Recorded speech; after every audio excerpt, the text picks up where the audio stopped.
Espera aí, só um minuto. Mas ele tem outras conotações.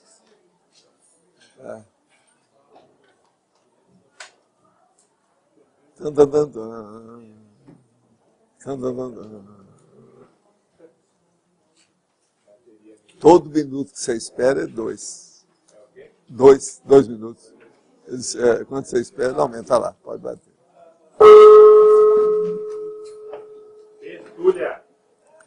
Meu boa tarde para todos e todas. Hoje nós temos aqui inseparabilidade grupo kármica dentro da grupo karmologia.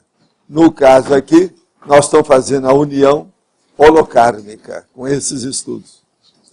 É a condição imposta pela evolução consciencial da união existencial ou experiencial prolongada e obviamente inevitável dos compassageiros evolutivos do mesmo grupo karma através do perpassar dos milênios. Os milhões de consciências de cada grupo evolutivo. O grupo evolutivo específico de cada consciência. A convivialidade natural entre as consciências. O fato de os afins se atraírem. A consciencialidade gregária. O Homo sapiens sereníssimos na condição de modelo evolutivo. A recomposição grupo kármica. A intercooperação. A intercompreensão. A amortização evolutiva. Os estigmas grupo kármicos. Os vínculos interconscienciais.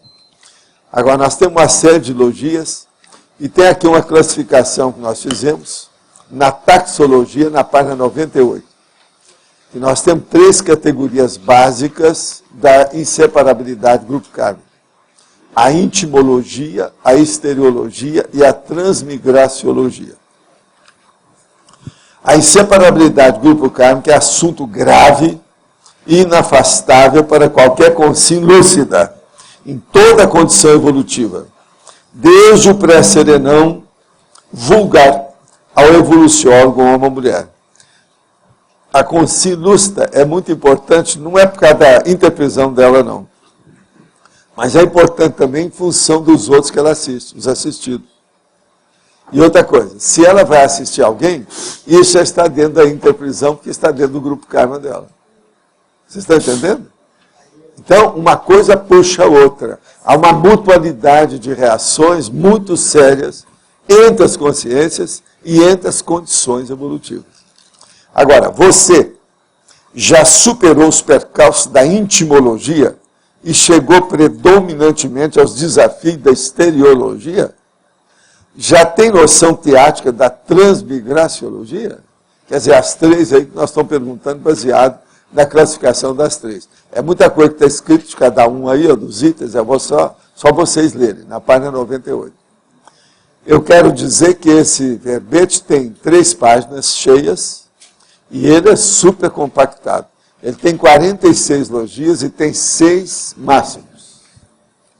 Agora eu vou responder aqui algumas perguntas que eu já tenho. Quando uma consciência consegue zerar seu débito grupo kármico, em qual faixa da escala evolutiva ela se encontra? Conscienciólogo, desperto, sempre consegue? Olha, esse negócio de zerar o débito grupo kármico é bom perguntar para ela. Eu não acho que essas consciências que foram faladas aqui, que já zerou, não. Às vezes, ainda tem alguma coisa para pagar. Desperto, por exemplo, está só começando a ser desassediado. Isso não quer dizer nada ainda sobre... Ele está perguntando, débito grupo kármico? Quem é que vai saber? Agora, o evoluciólogo, ele pode mostrar alguma coisa nesse sentido. Mas tem muita coisa pela frente, né? Eu acho que não é nenhum desses aqui, não. Em relação à frase, eu sou a luz, a verdade, a vida, ninguém chega ao Pai através de mim. Não, é senão por mim, está errado isso aqui. Divulgada pelo cristianismo, como dita por JC, o pessoal da gnose tem outra interpretação, a qual considerei mais lógica. Segundo essa linha de conhecimento, na realidade, o que JC queria dizer é que ninguém chega à evolução sem a autotransformação. Ou seja, a pessoa tem os próprios recursos internos para chegar ao topo. Ela tem a própria luz. Foi nesse sentido, segundo os gnósticos, que a frase foi escrita e depois deturpada pelo cristianismo. Ele colocou o próprio indivíduo como referência, assim como ele, J. Cristo, tinha os recursos para ele mesmo chegar lá. O que o professor acha a respeito? Percebo que há um clima de tensão sutil, tanto no CIP quanto nas PG, como nas tertúlias, quando é mencionada a personalidade de JC. Eu quero dizer para você o seguinte, a primeira coisa, foi nesse sentido que os gnósticos fizeram. Não, não, muita gente já fez isso, inclusive os próprios espíritas já falaram assim. Mas agora o que eu quero falar é o seguinte, você esqueceu do resto. Ele falou assim, eu sou a luz do mundo. Ninguém vai ao Pai senão por mim. Eu sou o caminho, a verdade e a vida. Veja cá, você já viu alguém fazer isso? Você tem coragem de chegar na rua e falar isso nessa época de eleição? Eles vão te colocar na cadeia. Agora veja, o J. Cristo era um meninão ainda, um rapaz que estava em desenvolvimento da mediunidade, fazendo força. E outra coisa, místico demais, ele pegou o povo todo que estava numa época de extrema necessidade. Então vamos devagar com isso, que não é bem assim não. Agora, aqui também tem outra coisa assim. E depois foi deturpada pelo cristianismo. Não, até que nisso aí eles não deturparam muito não, porque está tudo nos evangelhos sinóticos. Eu agora estou defendendo esse negócio. Eu já desanquei com muita besteirada que tem nisso, que são muitas vidas que nós tivemos depois disso. E a gente já sofreu com isso, eu mesmo já sofri com esse troço. Agora nós temos essa liberdade de falar, e é bom falar isso mesmo. Agora, ó, esqueça J. Cristo, que ele já está fazendo outras coisas, mais avançadinho. E ele não é serenão. Procure estudar o que nós estamos falando sobre esse negócio, dessas potestades celestes, como eles falavam antes de Jesus Cristo, para você saber o que é serenão. Eu acho que isso aí vai dar mais força para você. De amigo para amigo. Agora, sempre é bom a gente debater essas coisas. Outra coisa, eu não vejo muita tensão nisso não. A tensão nossa aqui tem todo dia, toda hora, sobre todo assunto. Já teve algum dia que nós ficamos aqui sem tensão? Isso aqui não é um debate? Isso aqui não é uma casa de tensão e de atenção? E de intencionalidade? Como é que é? Intensidade? Tem que ser, olha que besteira é essa. Aonde tem debate, companheiro, tem que ter tensão. Se não tem, então eu vou debater. Não, olha aqui. Jesus Cristo, realmente, ele era... eu tenho que falar assim para acabar com a tensão? E a vovozinha, vai bem? Agora aqui. Eu tenho um problema. Há mais de 10 anos, de tempos em tempos, quando vou dormir, tenho experiência fora do corpo involuntárias. Quando estou pegando sono, entro involuntariamente em EV, daí fico naquele, devo sair ou não devo sair, acabo saindo, mas não vou longe, porque o medo me suga de volta para o corpo. Entro na mesma posição, com o coração disparado, me mexo e tal. Normalmente, se sentar, dormir de novo, acaba acontecendo outra vez. O que eu faço, eu espero um pouco, ligo a TV, fico de olho, fechando, mas prestando atenção na TV, até pegar no sono. Assim não percebo aquela porta e acabo saindo por ela. Isso acontece por alguns dias. Eu oro, peso o bloqueio mais ou menos com o tempo, isso volta meses ou até anos, me recomendaram a apometria para controlar o medo e desenvolver. Gostaria de saber o que o senhor acha da apometria e suas técnicas como a do circo, por exemplo. Olha, o nosso amigo Lacerda, que fez a apometria, frequentava meus cursos. Ele era um grande amigo meu. A apometria não desenvolveu mais porque ela está ligada ao movimento espírita. Na ocasião, ele não teve tempo de fazer outra coisa, não ficar lá dentro do movimento espírita. Agora, tudo é uns processos de trabalhar com a terapia através da projeção consciente. De modo que a apometria pode ajudar em muita coisa. Agora, muito antes do Lacerda, eu falei para ele, tinha o Centro Espírita Redentor, que já fazia os processos tudo da apometria no Rio de Janeiro, desde a época da Belle Époque, no Rio de Janeiro. Ele não conhecia isso na ocasião. Eu conheço os processos do Grupo Redentor, escrevi sobre isso, está nas minhas bibliografias, de tudo que tem lá sobre o assunto. De modo que a apometria é o mesmo trabalho lá, no Centro Espírita Redentor do Rio de Janeiro, mas isso funciona. É uma terapia do processo. Agora, ó, é trabalho de desobsessão com a consim, quer dizer, o espírito encarnado, deixando o corpo e através do perispírito, trabalhando com outras consciências. Estou falando a linguagem aí que você pode entender. Agora, o que eu quero dizer é o seguinte, procure a consciencioterapia que nós temos dentro da conscienciologia, que você vai melhorar com isso tudo. Se tiver problema, dá um pulo aqui em Foz e procura a OIC, é a Organização Internacional de Consciencioterapia. Quais foram os critérios utilizados para selecionar as consciências para o curso intermissivo? O que as consciências que fizeram CI possuem nitidamente em comum? Olha, as pessoas aí que fizeram o curso intermissivo são aquelas que tinham saldo positivo na FEP. FEP é a ficha evolutiva pessoal. Essas pessoas, quando estavam já maduras ou mais ou menos de vez, elas eram convocadas ou convidadas para participar do curso. Tem muita gente que foi convidada que não admitiu entrar no curso, porque era tão fanático com outras coisas que não ia deixar. Tudo isso eu vi de perto, tá certo? Agora, tem gente que recusou, refugou, repudiou, passa um pouco, depois ela apareceu. Também tem disso. Nós mesmo temos gente ressomada que recusou a primeira vez. Podia estar comigo, desde que eu vim para cá. E só depois é que eu vi que apareceu. Porque demorou a cair a ficha. De modo que as pessoas têm muito problema.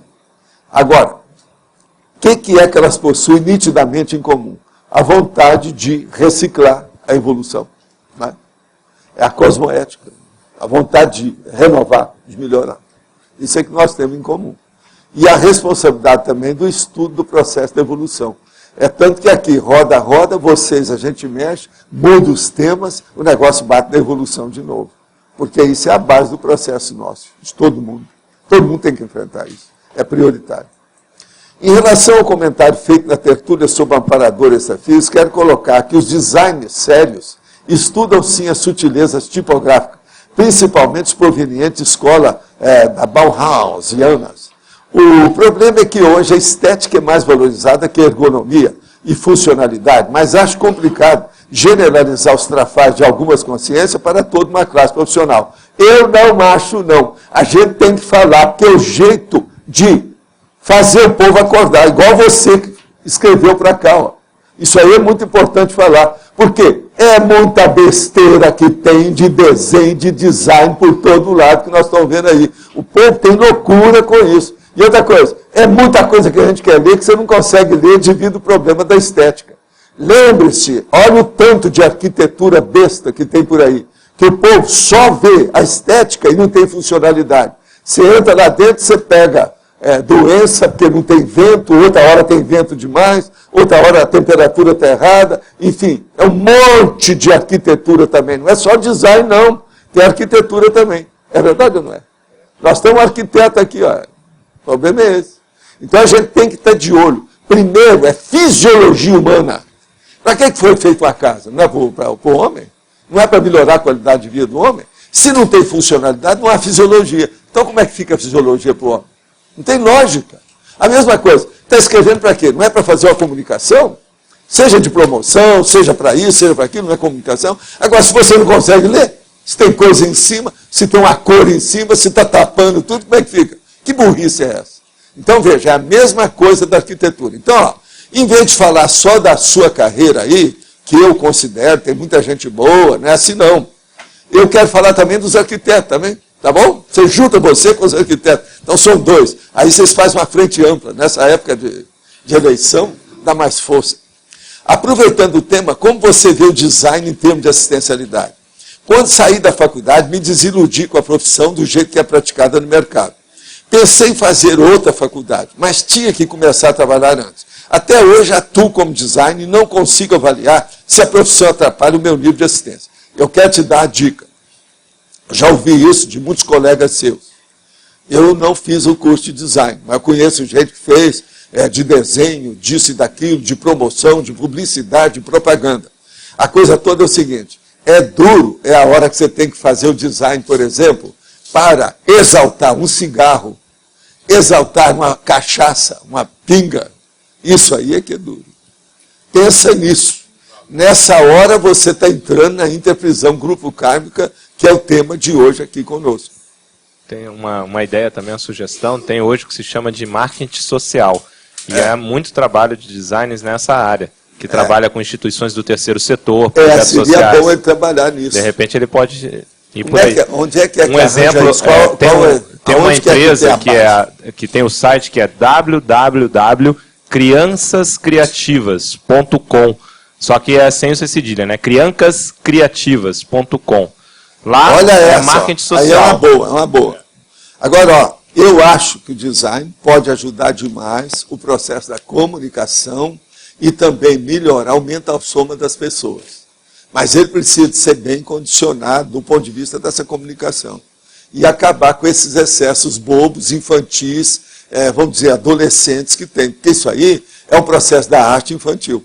Vocês sabem que é uma regressão, né? Só mais uma coisa, na CCCI, as ICs, uma das maiores faltas é justamente de pessoas especializadas na área dele. Nós sabemos disso. Então, a Comunicons, por exemplo, precisa de gente aí para ajudar. Se ele tiver vontade de fazer voluntariado, é uma boa. Sou a sexta filha de uma família de 8, 4 homens e 4 mulheres. Todos são metidos a religiosos, só quando precisam. São os populares comedores de hóstia. A pessoa que está falando, estou lendo tudo do jeito que colocou, tá? Sou a única que acessei a Conscienciologia. Ultimamente comprei enciclopédia e estou estudando os verbetes. Meus familiares acham que estou jogando dinheiro fora na compra desses livros. Às vezes penso que não tem nada a ver com eles. Mas pela inseparabilidade do Grupo Karma, eu devo estar devendo muito a eles. O que ainda posso fazer para pagar essa dívida multiexistencial e multimilenar para acertar e limpar minha ficha com essa família nuclear? Você dá um pulo aqui que eu vou te dar uns livros para você levar para os seus familiares, gratuitamente. Olha a saída. Agora, gente, o que eu quero dizer para vocês é o seguinte, aqui está o quarto, anais do quarto Cipro. Acabaram de me entregar. Vocês sabem que isso vai ser no dia 15 a 17. É justamente sexta e sábado da semana que vem. Tá certo? É em Belo Horizonte. BH, entende? Belo Horizonte, tá certo? Agora, ó, é o volume 2, número 41S, é um suplemento. Mas, ó, tem uma beleza, é uma série de condições que vale a pena. Quem é aqui que vai lá a Belo Horizonte? Quem mais? Só vocês dois? É muito pouco. Que tertulianos? 3. Que tertulianos frágeis? 4, 5, 4. Vê se vão mais. Alguém quer ver aqui os anais? Vale a pena. Viu? Muito bom isso aí, gente. É coisa séria. Agora, ó, uma coisa que eu queria falar aqui para aquelas pessoas que estão trabalhando, que ultimamente tem me entregado aí uma série de verbetes. Então eu queria só chamar a atenção para aquilo que eu sempre peço para fazer crítica e fazer, vamos dizer, desancar, criticar, refutar as coisas que nós fazemos nos verbetes. Então eu queria, só para mostrar a sutileza de certas coisas, o seguinte. Se uma pessoa quer estudar, ela vai ver se tem alguma redundância, se tem repetição, se é a mesma coisa, ou se há alguma contradição, em 2 verbetes que nós já mostramos. Um deles chama realidade intraconsciencial. E o outro é a mesma coisa, só que tem que ter um auto antes. Autorrealidade intraconsciencial. Então, examinem e vê se eu estou certo, se estou errado, se os verbetes estão corretos. Aqueles que querem desancar com a gente, fazer uma boa crítica, está aí o negócio para a gente fazer. Olha a sutileza e veja as aproximações simples desse processo. Realidade intraconsciencial e o outro, autorrealidade intraconsciencial. Agora vocês vão ver o seguinte, realidade intraconsciencial é o geral. A autorrealidade é da pessoa. Entende? Então, aparentemente, parece ser tudo igual, não é nada, tá certo? Mas é o que eu quero que vocês vejam. Agora, Ivo, você chegou a fazer a listagem dos 10 filmes? Não. Tá. Quando você fizer, eu vou te pedir para você dar para a nossa... não sei se eu devo falar, não está aqui. Não, depois eu te falo para quem você vai, entendeu? Tá certo? Agora, gente, quem é que está com o microfone? É você? Eu queria entender melhor essa antonimologia. O senhor colocou 2 termos e eu queria entender... regressismo egocármico e a união holocármica. Eu queria entender... O regressismo egocármico é a hora que a pessoa, por exemplo, ela está com um problema tão grande dentro dela que ela nem viu que ela tem grupo. O negócio, o egoísmo dela criou um tumor, entende, consciencial dentro dela tão grande, de ideia de pensenologia negativa, patológica, que ela não vê. E agora o outro, é o contrário, é a união holocármica. Ele já ultrapassou o processo do grupo kármico, já está lá na união holocármica. Isso é porque ele já deve estar executando a policarmalidade. Você entendeu aí? Não tem lógica? São 2 polos de propósito. Agora, é uma saída, né? Para a gente pesquisar e ver a situação como é que é. Agora, ó, vocês começaram a ler aí, para vocês verem essa classificação da intimologia, da estereologia e da transmigraciologia. Vê se tem lógica o que está escrito aí. Pode falar, Locha. Valdo, não sei se dá para você conseguir definir isso bem, mas como é que a gente poderia saber, pelo menos conceitualmente, a fronteira do grupo karma para o polikarma? Porque essa é uma dificuldade que eu tenho de, até no estudo de ProEx, ver assim, a pessoa. Eu já expliquei isso desde o início, que é o seguinte: na hora que tem a policarmalidade, a pessoa já não pergunta mais, ela não tem mais dúvida, não há mais dilema, ela não espera retorno, ela trabalha em favor dos outros, porque ela já está autoconsciente sobre os fluxos evolutivos do cosmos. Entende? Então, essa pessoa, geralmente, ela já tem o CMP, que é o ciclo multiexistencial pessoal, autoconsciente, com atividade, com execução, com trabalho. É uma coisa laboriosa, ela já sabe o que é. Uma outra coisa, ela já não pede mais nada para si, porque ela sabe que ela já recebeu demais. Que o processo, então, dela é retribuir aquilo que ela tem. Ela já entra dentro do processo, por exemplo, do auto-revezamento multiexistencial. Ela já está, possivelmente, no caminho já da dispersidade. Entende? Outra coisa, já passou por muitos anos dentro do processo da TENEPS, já deve ter caminhado para chegar na UFIEX. Então você vê, todo esse arcabouço de manifestação da consciência mais lúcida, ela já alcançou dentro do processo da policarmalidade. Agora, vamos com calma. Existe o processo do extrapolacionismo. O extrapolacionismo pode ser de fora para dentro, que é centrípeto, e pode ser centrífugo, de dentro para fora. Nesse caso aí, a pessoa pode ter extrapolacionismo de dentro para fora, esporádico. Às vezes ela tem a policarmalidade dentro de um assunto, dentro de um processo, dentro de um contexto grupal muito sério, que foi feito pela vontade dela. Mas ela não conseguiu estender aquilo a todo o nível e círculo de relações evolutivas dela. Você entendeu isso ou preciso explicar mais? Está claro? A lógica do assunto. A lógica. Entendeu? Só isso aí. Tem muito mais coisa para explicar nisso aí, mas só se você começar a explicar isso, o povo vai começar a entender. A primeira coisa que eu falo, que eu friso muito, é o seguinte: quem está na policarmalidade não espera mais retorno de nada que faz. Se a pessoa se conscientizou disso, ela vai longe. Agora, esse caso a centripetia e a centrifuga são da situação. O que é que se passa? Por exemplo, quando tem extrapolacionismo de fora para dentro, que é centrípeto, é quando vem um aparador de função e ajuda a pessoa, então você já vai ter uma manifestação de desperto sempre, você é apenas tenepsista. Isso é extrapolacionismo de fora para dentro, centrípeto, tá certo?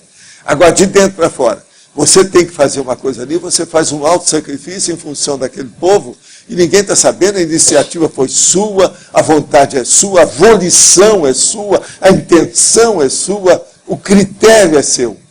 Aí é o extrapolacionismo esporádico, mas ele é policármico. Entendeu? Agora, isso são os glimpses, ou são os vislumbres, os lampejos. A pessoa já começa a sair daquele nível para um outro, um patamar mais elevado da situação. É lógico que quando a pessoa faz isso, do ponto de vista centrífugo, ela vai ter uma opção de extrapolacionismo centrípeto, porque os amparadores vão ajudá-la. Aí ela anda mais rápido. Tem lógica isso tudo? Vocês entenderam o mecanismo? Esse é o caminho da policarmalidade. Agora, é muito estranho o seguinte, o orientalismo, com essas bobagens todas que eles andaram estudando, e coisa também de muita luz, de iluminação deles, eles não viram o processo da policarnalidade. Você não vê nada disso. Quem criou essa palavra fui eu. Você está entendendo? Agora, extrafisicamente, isso já existe há muito tempo. A função, o trabalho, a situação. Poli quer dizer, no caso, que ultrapassou o processo do seu grupo. Então, por exemplo, como é que você vai fazer, que é o que já aconteceu com alguns por aí, na hora que vocês tinham o curso intermissivo, vocês foram levados com um grupo para visitar um planeta. Chegou lá, tinha gente que não tinha muito contato com vocês direto. Então, veja, aquilo não está dentro do grupo. Você não pode falar que seja do grupo, porque tem tantos milhões no grupo que estão aqui na Terra, você arranja lá no planeta Fufufu, e o troço tudo mudou, tudo. Como é que é isso? Aquilo ali já é policarnalidade. Então a pessoa tem que começar a entender o que quer que você faça. Ela já extrapolou os limites acanhados da manifestação consciencial dela. Tem lógica isso? Está claro? Esse é o caminho. Agora, ó, pensa nessas coisas todas e dá pelo menos uns 3 itens desses que eu acabei de falar aí para o povo. Eles vão começar a entender. Agora, ó, lembre-se, o eu, o grupo e a coletividade. A policarnalidade é a coletividade. Se você quiser, é aquele negócio que eu estava falando, é a consciência humanitária. Entende? O Homo sapiens, entende? Humanitas, humanitarius, entende? É outra situação, muito mais avançada disso aí. Agora, essas pessoas, por exemplo, que foram levadas para esses outros planetas, o que acontece? Elas não tinham isso. Então faltava colocar essa cereja no bolo delas. Certo. Eles levaram para ver. Entende? Essa turma que gosta de ufologia, esse troço todo. Professor, isso que o senhor está comentando tem alguma coisa a ver com a fase da recomposição? Até um certo ponto tem, né? O senhor pode entrar um pouquinho nessa condição? Quando é que a gente sai do processo das interfusões e entra na recomposição? Na hora que a pessoa ultrapassa a recomposição, ou na hora que ela está fazendo essa recomposição, ela começa a ver fora do contexto, fora do acanhado universo que ela trabalhava. Entende? Que a pessoa é o seguinte, ela começa a ver uma consciência, ela começa a ver as condições dela. Então ela vê, não, eu estou com isso, foi um erro meu, ali tem um crime, ali tem a outra coisa, aqui eu... Às vezes ela vê aquele monte de coisa para ela, 15 coisas. Ela pensa que ela viu tudo, não viu nada. Tem mais 500 atrás. Quando ela vai fazer os detalhes, ela quer ver aquilo tudo. Então, ela começa a trabalhar com isso. Agora, a hora que ela começa a chegar, por exemplo, 3/4 da situação já está mais ou menos, entendeu? A situação já está equilibrada, ela começa a ver que tem fora.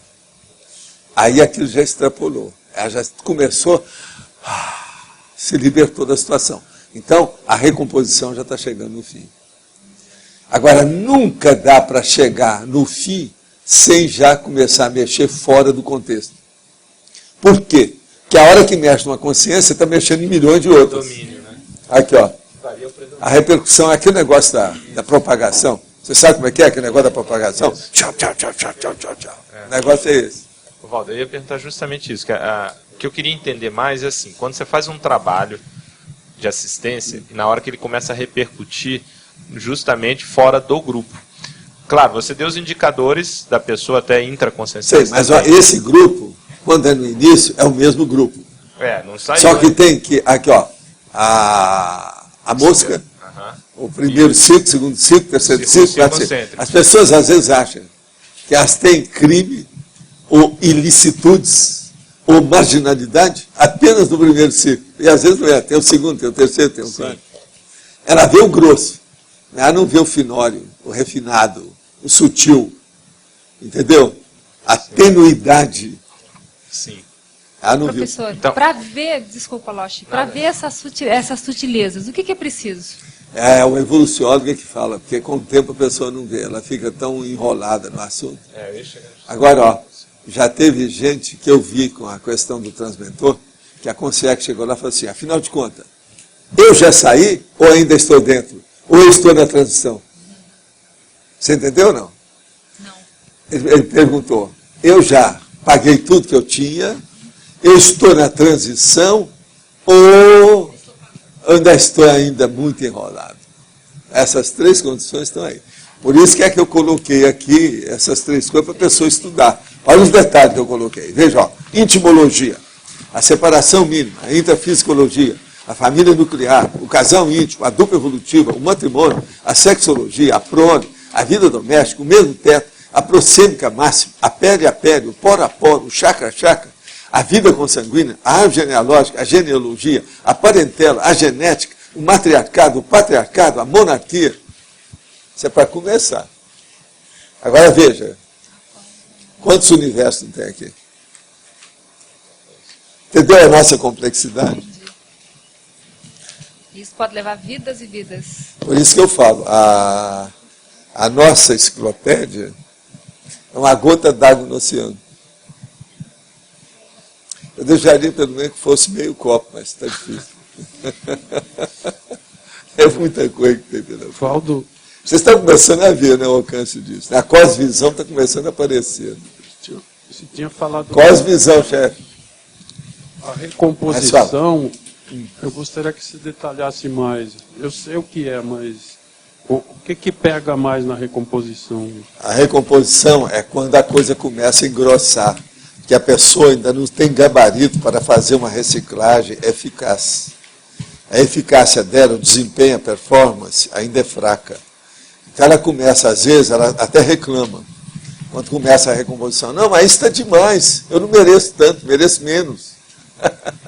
Você está entendendo? Isso aqui é a recomposição.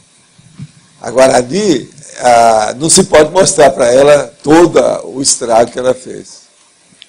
Tem gente que não está preparada para isso. Então, a coisa tem que vir suavemente, pouco a pouco, gradativamente. Oi, no português, paulatinamente. Paulatinamente é melhor porque parece que está dando uma paulada no cara devagar, não é isso? Então é paulatinamente. Mas voltando então a essa questão da fronteira. Eu queria entender mais ou menos, fazendo uma fraca analogia, tá? Você tem, por exemplo, determinados órgãos de atuação do governo que tem a jurisprudência ali para atuar, né? Há uma divisão que no caso é geográfica, ou pode ser populacional, né? A gente pode até falar de federações, países, continentes e tal. Eu não sei se os serenões, ou no caso já os evoluciólogos, fazem uma espécie de divisão, com outro critério, obviamente, dos grupos evolutivos. Onde se saberia, olha, ali está o grupo A, ali está o grupo B, a policarmalidade envolve tudo isso. Mas às vezes isso não adianta. Porque a pessoa ela tem necessidades ou carências específicas, individualíssimas. Às vezes não adianta isso aí. Agora, o processo começa quando afeta. Os que afetam aqui, os que afetam ali. Isso aqui então, mas esse aqui são grupos específicos. Você dividiu, como você falou o caso dos planetas. Isso. Aí tem uma divisão específica. Mas, por exemplo, aqui na Terra, tem algum... Escuta, já que você está falando uma espécie de geopolítica. Uma espécie disso, para dividir essa fronteira. Vou te dar uma ideia que talvez vai clarear isso para você. Você está aqui, ó, tem um mapa. Vamos supor que tem um mapa aqui, enorme dentro da situação. Mapão, tá certo? Ó, o mapa seu, ele pega isso tudo aqui. Você começou a trabalhar na mosca aqui. Aqui então começa a irradiar tudo, seu trabalho, tal. Aquilo vai. Agora, tudo aqui, ó, tá cheio de consciência, tá certo? Isso é para a população, tudo isso. A hora que você vai mexer nessa consciência, que está na fronteira do seu contexto, do seu universo, essa aqui, ó, está irradiando para lá. Pegou outra, aí eu já começo a atuar. Então, mas é isso que eu queria saber. Essa fronteira aí, como eu delimito? Isso eu entendi que você falou. Aí eu chego. Você não vai saber. Mas o evoluciólogo tem um critério. Ele não tem critério. Ele tem os dados todos a respeito de tudo e de tudo. Mas você não tem assim uma noção, o que faz aquela linha da delimitação de um grupo ao outro? É porque você não entendeu aqui, não deu para entender tudo. Eu não posso aqui, porque senão vai sujar esse negócio. Vamos pegar daqui, ó, aqui. Vamos pegar, tem uma aqui, tá certo? Eu sei, ela faz parte do outro, ali vai repercutir. Sei, mas olha, aqui agora, essa aqui, a dela é isso aqui, ó. Eu entendi, tem uma interseção. Ó, já tem lá. Se ela entrou muito aqui, daqui a pouco, essa que está aqui, vai passar para cá, mas vai pegar para aqui. Agora, lá pelas tantas, essa aqui, que é essa aqui que é essa aqui, elas vão se juntar, vai pegar numa terceira que não está ali dentro. Faz essa E aqui, ideia. não desanima, não. Estou avisando. Isso aí está bem claro. Estou avisando. Lógico. Não desanima, não. Isso é a tá bem claro, parageopolítica da história. Claro. Os Você vínculos está querendo isso. vai puxando. Agora, veja. Quando eu falo ali aqueles espaços, ali entra sistemas solares, galáxia, o diabo, tá? Aham.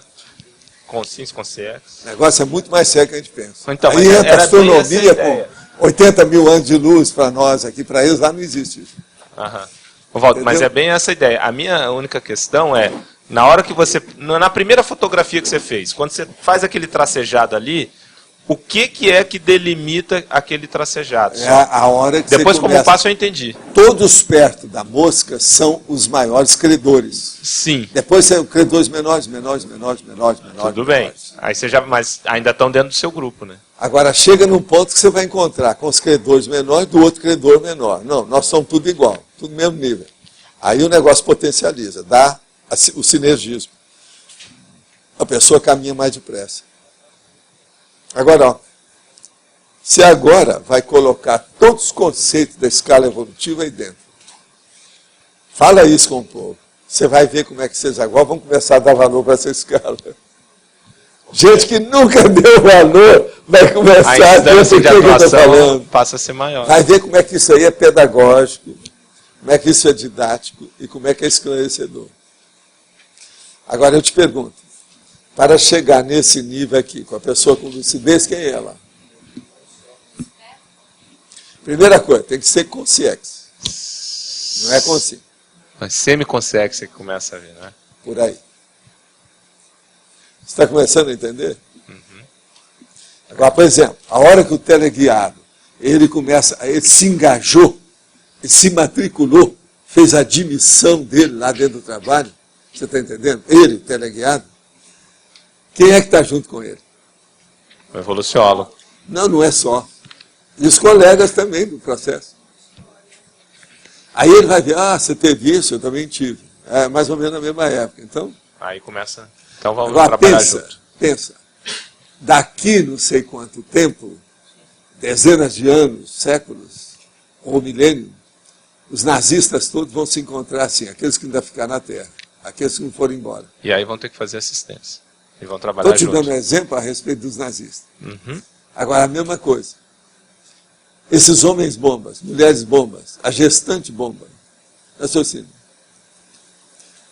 Quanto tempo vai isso? Agora, vamos supor que a Terra melhore mais, porque nunca se sabe onde é que vão ter as pontas de aperfeiçoamento e de evolução. Uns podem passar na frente dos outros e depende do contexto. Configuração. Vamos supor que aqui evolua mais, então muitos desses têm que sair fora. Vai aumentar a transmigraciologia. Entendeu? Então, aqueles que não atingiram a periferia do terceiro escalão, do quarto, do patamar quinto, mínimo. vai todo mundo embora. Você está entendendo? Sim. Agora, por exemplo, então a gente vê o que é isso. Outra coisa. Agora estou te falando um negócio que é dentro da lei do karma, um troço muito sério. Uma coisa é a pessoa que cometeu deslize, ajudou algum genocídio, por exemplo, aí. Genocídio é até moda hoje falar em genocídio. Agora, então, essa pessoa, ela começa a ter uma vida e ela acha que ela pagou tudo daquilo. Aquilo é o início do princípio, do começo. Se tem um processo assim, por exemplo, Adolfo Hitler, Mao Tse-tung, Joseph Stalin, Pol Pot, quem é que sabe o que está acontecendo com esses homens? Você está entendendo? Para onde quer que vai isso? Agora, daqui a um milênio, você acha que eles já estão assim, com essa lucidez de saber o que é? A maioria vai ter dificuldade. Vamos supor, eu sei que se a consciência mudar, se a intenção quer mudar, ele muda de uma hora para outra. Mas você tem esperança que esse povo vai mudar de uma hora para outra, carregado desse jeito? Escuta. Você já pensou uma pessoa dessa, a hora que vem, Tem muita gente a favor delas, mas tem um monte de gente contra. Se ela tiver um monte de gente contra, é uma farândula de mega assediadores contra a pessoa. Como é que fica isso? Você já começou a pensar, então? Então, por isso que eu falo, um tapa na cara é um negócio seríssimo. Você lembra daquele negócio que eu falei, que o casal discutiu no aeroporto e jogou muita energia negativa lá? Eu falo assim, volta lá e limpa, a melhor coisa que você faz. Perto de mim, eu não quero que ninguém faça isso. Não faça. Entendeu? Aí o povo fala assim, Valdo, isso é misticismo, isso é excesso. Você está mexendo com picuinha. Não entenderam nada. Você está entendendo aí agora? Agora, outra coisa, num caso desse, eu falo, você tem razão, eu sou um bobo, né? Me esqueça. Vamos embora, porque o que você vai fazer? Me esqueça. Quanta gente eu já não falei na minha vida, me esqueça, eu não existo. Cuida de sua vida. Eu vou cuidar da minha. Te abençoo. Good luck. Tudo de bom para você. Então, você está entendendo agora como é que o negócio é complicado. Então, por exemplo, quando a pessoa pensa que ela pagou tudo, ela está só no início da situação.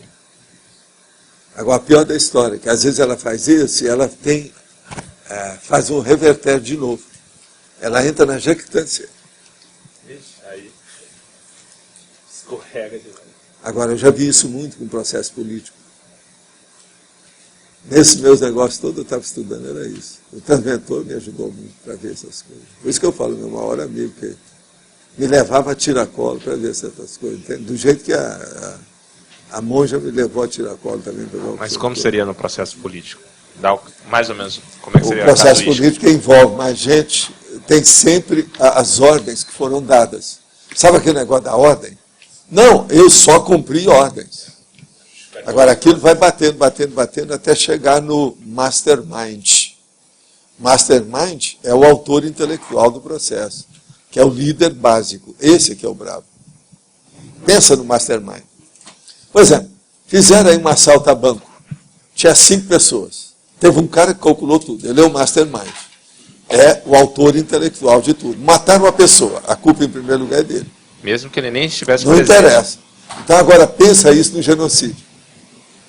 Agora, pensa esse monte de gente, milhões que morreram na Sibéria, naquele negócio todo com Stalin, por exemplo.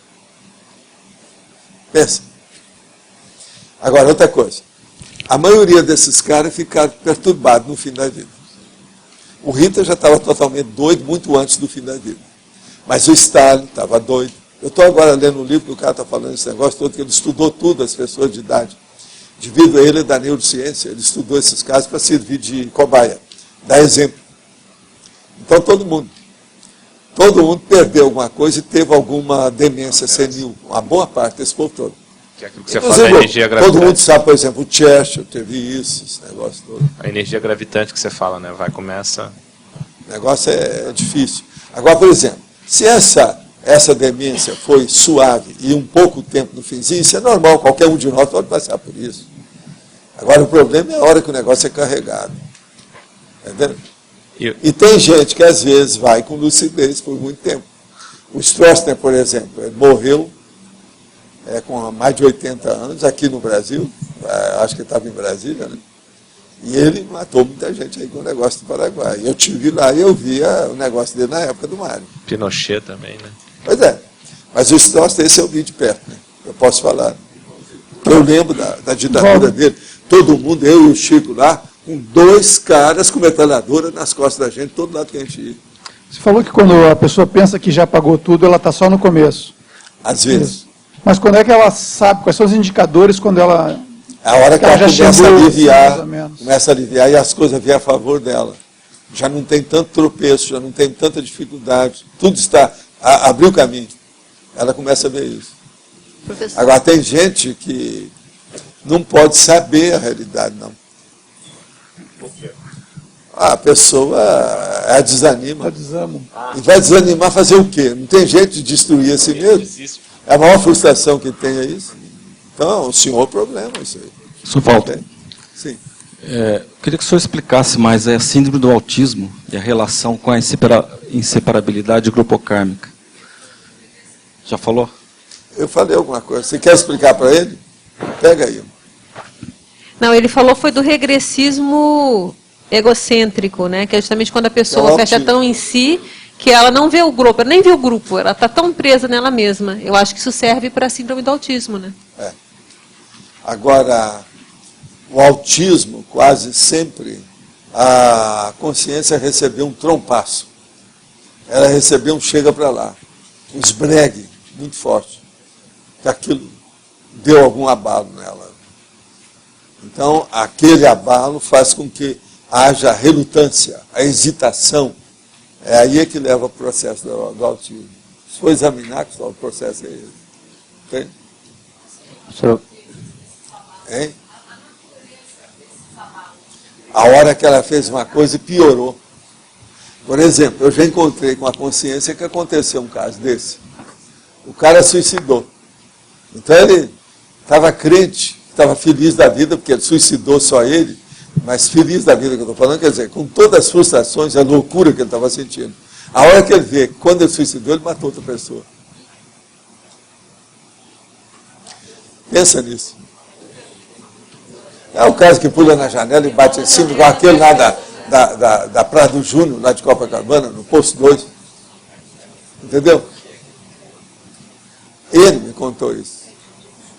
Agora, tem cara que tem lucidez disso. Aquele negócio que eu já contei, o caso do sujeito que tinha um parente, que ele pôs fogo na casa, para ficar com a documentação na hora lá, para ficar com tudo dele. Mas ele saiu espavorido devido ao processo do fogo que ele pôs na casa, e deixou a documentação junto com o cara que estava lá para morrer. Agora, o que você faz? Porque o cara não ia sair, porque ele estava acamado com a situação toda. Agora, ele então vai lá e sai doido para pegar a documentação. Aí eles falam, não entra. Falo, não, mas é o meu tio que está lá dentro, não sei o quê. Aí ele morre lá dentro. E ele é aclamado como herói, sendo que ele que matou o cara e suicidou.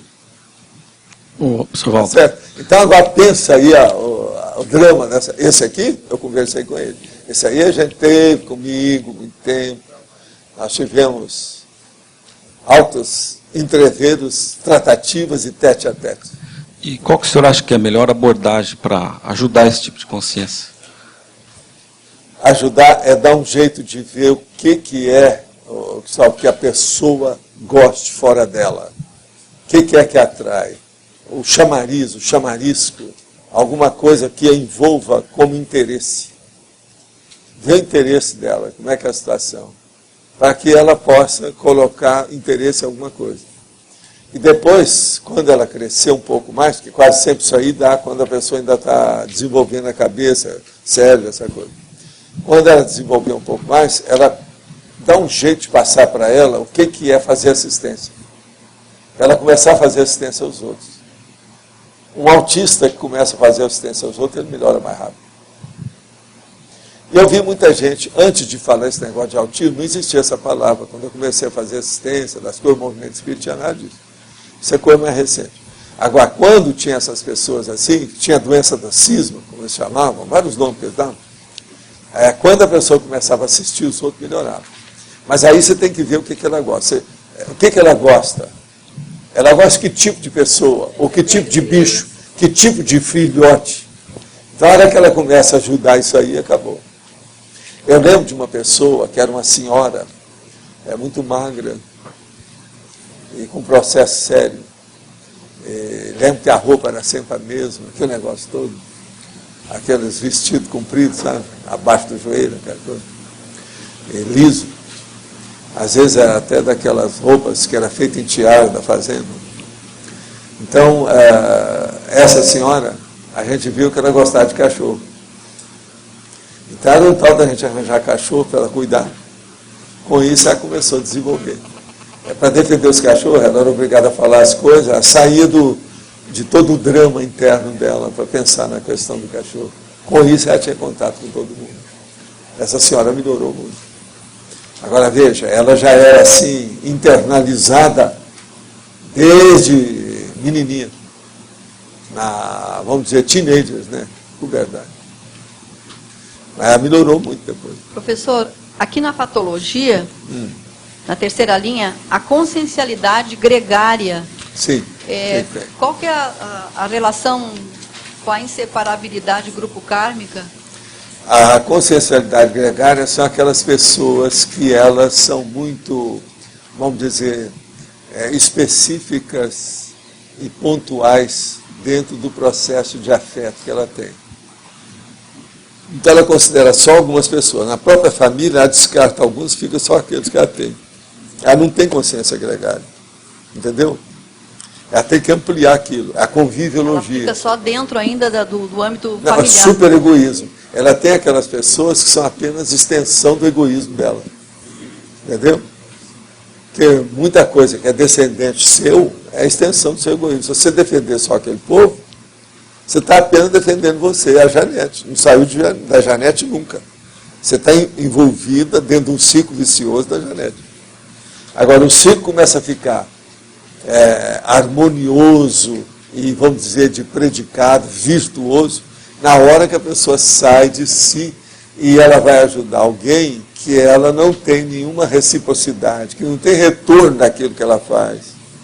Entende? Aí muda tudo. Você observa que a vida é assim. Sr. Valdo, como funciona essa inseparabilidade do próprio serenão conosco, por exemplo? Ele é policármica, com certeza. Agora, como é que funciona? Não, ele já domina essas coisas todas, já superou isso tudo. Hoje ele ajuda o cosmos. Mas seria assim, dizer que a minha evolução faz o serenão evoluir, por exemplo. Isso aí é... Não, ajuda sim. É isso que ele está fazendo. Isso ajuda ele, cada vez mais. Tudo ajuda. Uma gota, desde que seja de água boa, você colocar no mar, você está ajudando o mar. Lembra disso? Isso é a regra. Mas pode dizer que tudo é contado, nada escapa. Mas já seria uma inseparabilidade policármica, e não mais grupocármica. Não, mas inseparabilidade grupocármica é para quem é doente. Se ele não está doente, não é mais. Acabou, é o que eu estou falando, ele já superou. Ele está trabalhando com... Ele já está por dentro dos bastidores do universo, do cosmos. Só essa condição que o senhor falou da pessoa que está se aliviando, né? Por exemplo, ela começa a sentir que diminui a pressão e tudo. É nessa condição que está no começo que o senhor falou? Não, aí depende do que é. Porque às vezes existe ainda coisa pela frente. Tem coisa ainda complexa. Tem coisa que se der para uma pessoa para pagar a dívida... Para, né? Estagnar. Desespera, não tem saída. Outra tem gente assim. Mas... Tem que ir com calma. É feito a módicas prestações, de acordo com o nível de autoconsciencialidade. Outra coisa, só até sábado. Não é assim que fala na televisão? Só até sábado. E outra coisa, Sr. Valdo, tem uma relação dessa condição do sentimento da pessoa com a escala evolutiva, né? Por exemplo, à medida que, dentro até daquela figura que o senhor colocou lá, à medida que a pessoa está se ampliando do centro, isso também pode ser avaliado pelo nível que a pessoa está na escala evolutiva também. É isso? Também. Seria nesse sentido a análise? Agora, o processo todo, você pode avaliar essas pessoas todas pelo ilícito delas. O que ela cometeu de errado? Por aí você vê a qualificação disso e a extensão disso. Tem gente que às vezes qualifica por aí. O evoluciólogo sabe dessas coisas. Porque o ilícito é muito importante, porque ele sempre atinge outras consciências. Então aí vem aquele magote de consciência, uma equipe, uma turma, uma farândula. Entende? É o que o povão chama ética terva. Esse ilícito... É a manada. Mas isso aí que o senhor está falando assim, o ilícito é a linha de manifestação do ilícito também, por exemplo? Não, tem gente que não tem noção de ilícito nenhuma. A extensão que é. O ilícito refinado, ele só vai ver mais tarde. Tem que ver primeiro o grosso, que esse aí ele admite. Valdo. Mas esse não é muito pouco. Dentro que a gente está pesquisando, até certo ponto, a hipótese, né? A ProEx, ela se baseia muito nisso, porque a pessoa fez e ela agora vai ter que reconstituir aquele ilícito. Né? Agora, outra coisa muito séria que nós não falamos até agora, vocês não devem esquecer, são os atenuantes e os agravantes de tudo quanto é coisa que é ilícito. Isso tudo pesa na balança. Uma pessoa que tem mais atenuante vai ajudar aquele que tem mais agravante. Ou a pessoa que é menos doente vai ajudar o mais doente. Assim é a mesma coisa dentro do grupo K. Pois é.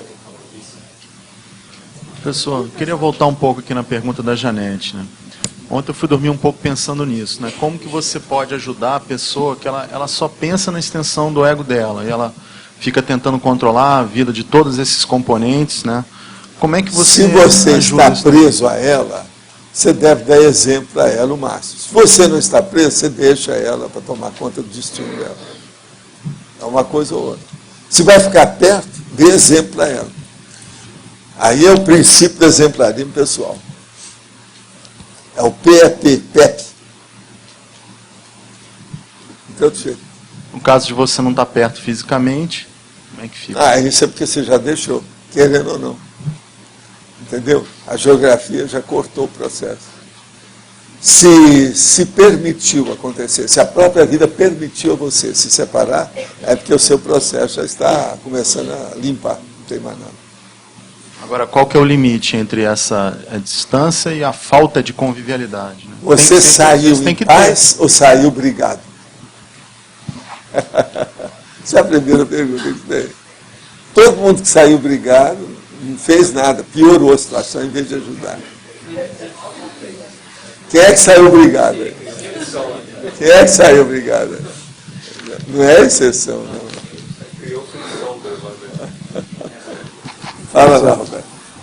Uma sugestão, uma pergunta. Na binomiologia, poderia encaixar o binômio assistente e assistido? Você já comentou até aí.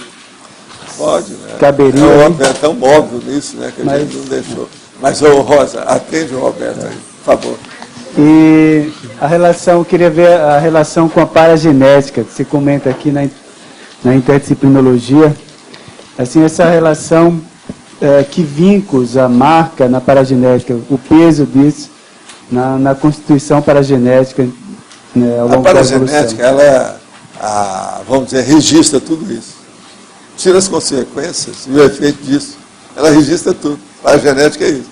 E isso afeta você. Afeta seu psicossoma, sua vida, seu micro-universo. A base são, vamos dizer, as relações do ponto de vista aí emocional, né? Que vão, não, de tudo. A emoção é para começar. Não, ela pega o mental soma, fica gravado lá. Agora, ó, isso que ele falou aí, para colocar, você falou binômio, né? Você põe entre parênteses, hein? Interação. Agora você põe interação e põe entre parênteses, coloca duplismo. É uma dupla. Tá certo? Que esse você tem colocado. Quando é gente, quando é consciência, a gente põe como sendo duo. É uma dupla. Agora, gente, como se dá esta inseparabilidade se estou numa família tão diferente?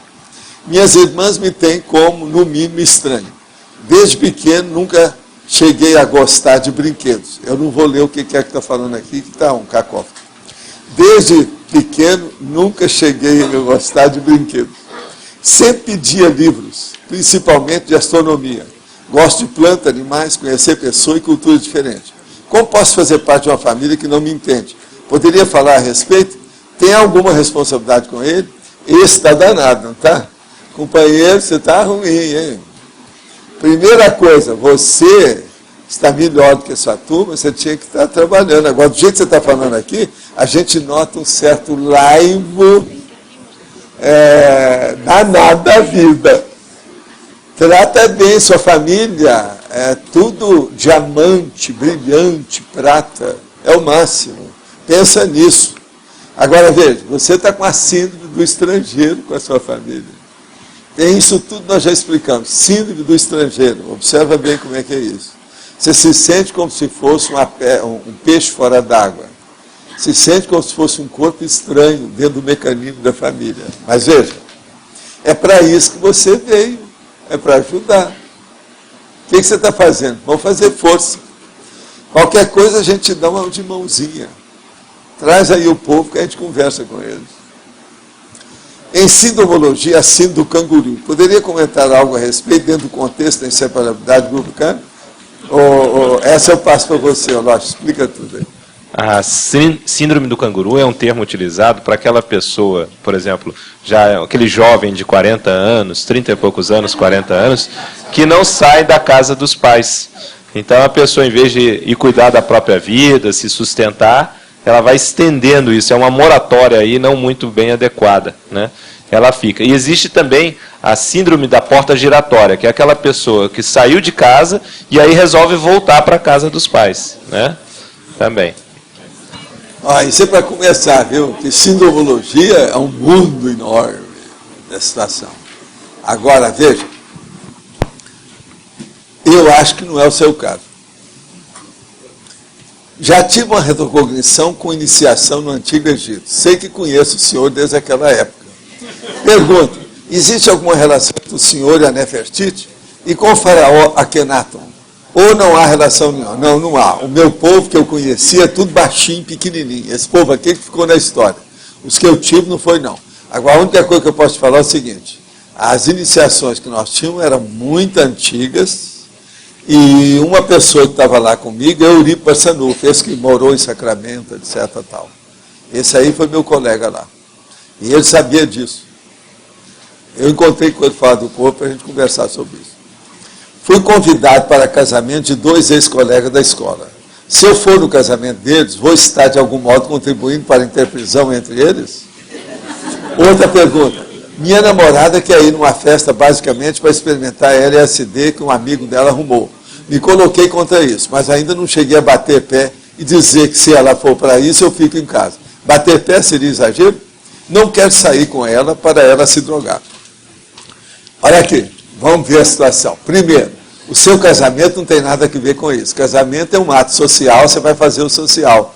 Você ajuda ali. Agora, veja, quem casa precisa de testemunha. Você vai servir de testemunha, porque isso é um contrato. E, às vezes, alguém está fazendo negócio, precisa de ter o testemunho, que amanhã você pode ajudar, seja ele ou ela. De qualquer maneira, é bom. De qualquer maneira, são seus colegas de escola, não tem nada. Agora, com referência ao LSD, isso é outra coisa. Você deve dar conta nessa sua companheira aí, a sua moça, e não vai nisso de modo nenhum. Esse negócio de bater pé eu acho pouco. Acho que você tem que bater os 2 pés, a mão, gritar, mostrar a situação, expor. Por quê? Toxicomania é um problemão. Da morte, da assassinato, da loucura, da desvio. Toxicomania é o assédio bioquímico desse planeta atualmente. É o mega assediador do planeta, é a toxicomania. E o LSD é terrível, por causa da escopolamina e outras coisas que tem nele. Ele torra o fígado, ele dá hepatopatia na pessoa em pouco tempo. E isso aí a pessoa nunca mais vai ser a mesma coisa. Se ela vai se drogar, o que você está esperando para internar essa pessoa? Interna a sua companheira, o mais depressa possível, para tratar dela, antes que ela piore. Há na técnica do estado vibracional a possibilidade de fazer o movimento das energias conscienciais entre os hemisférios cerebrais? Já foi pensado e testado ou isso é coisa da minha cabeça? Não. Quando você mexe no estado vibracional, você não mexe só nos hemisférios cerebrais, você mexe na sua psicosfera. É o processo da energia, é tudo. Agora, o cérebro é a sede da história, mas quanto mais sério é o paracérebro. Quando você quer, a sua intenção, a sua volição, a sua vontade, ela está comandando o processo de energia dentro do seu micro-universo consciencial. Aí, os 2 hemisférios cerebrais, às vezes, ficaram desse tamanhozinho. É muito mais importante o seu processo da vontade, o seu paracérebro funcionar em cima dos 2 cérebros, os 2 cérebros que eu estou falando, quer dizer, os 2 hemisférios. Mas uma coisa mais séria ainda, funcionar em cima do cerebelo, que é o cerebelinho, o cérebro pequeno que a gente tem, que é o da psicomotricidade. Como um executivo de uma grande empresa, chefe de 5.000 empregados, pode evitar a interpretação grupo kármico?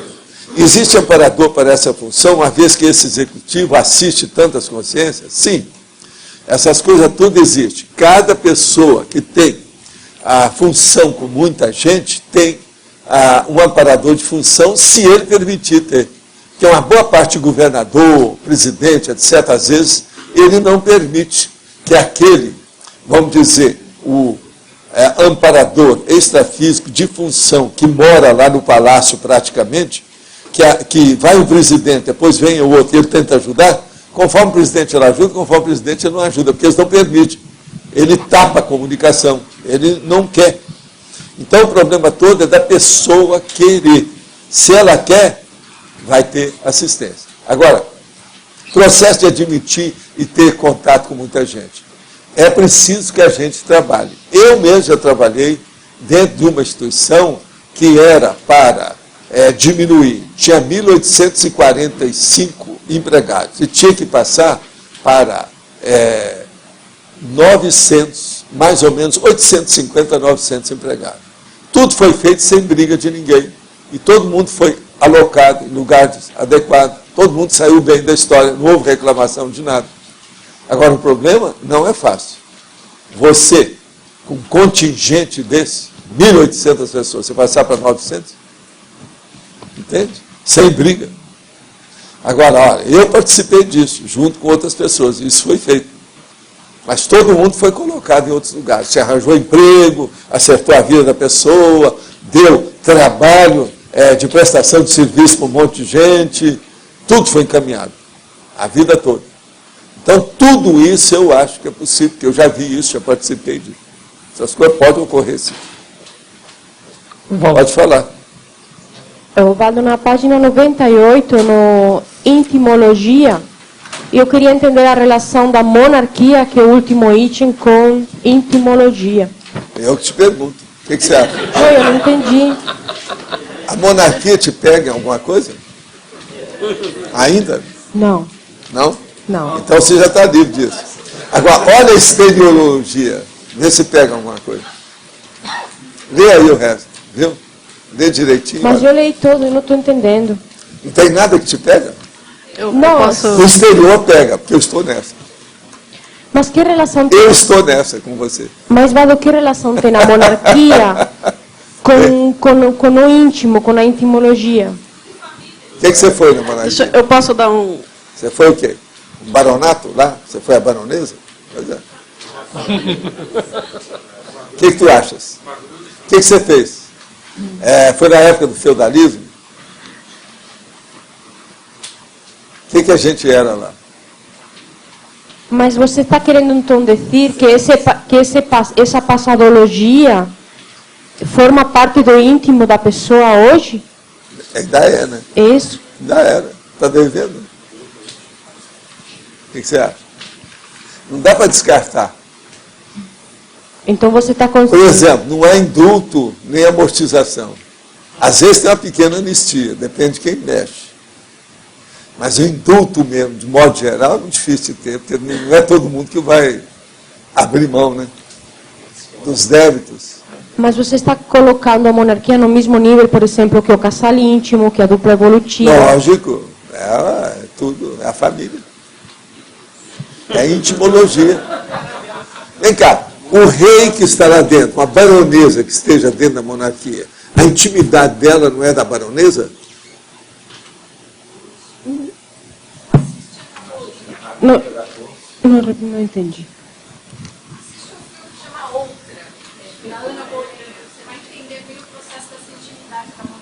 Não, isso eu entendo, eu estudo monarquia, mas é assim... Por exemplo, você tem mais raiva hoje da monarquia, você é tranquila, pacífica com a monarquia, ou você abençoa a monarquia? Dessas três posições, qual é a sua? Eu não gosto da monarquia. Então, acabou. Já mostra que a sua intimidade está até aqui, ó. Você já confessou tudo.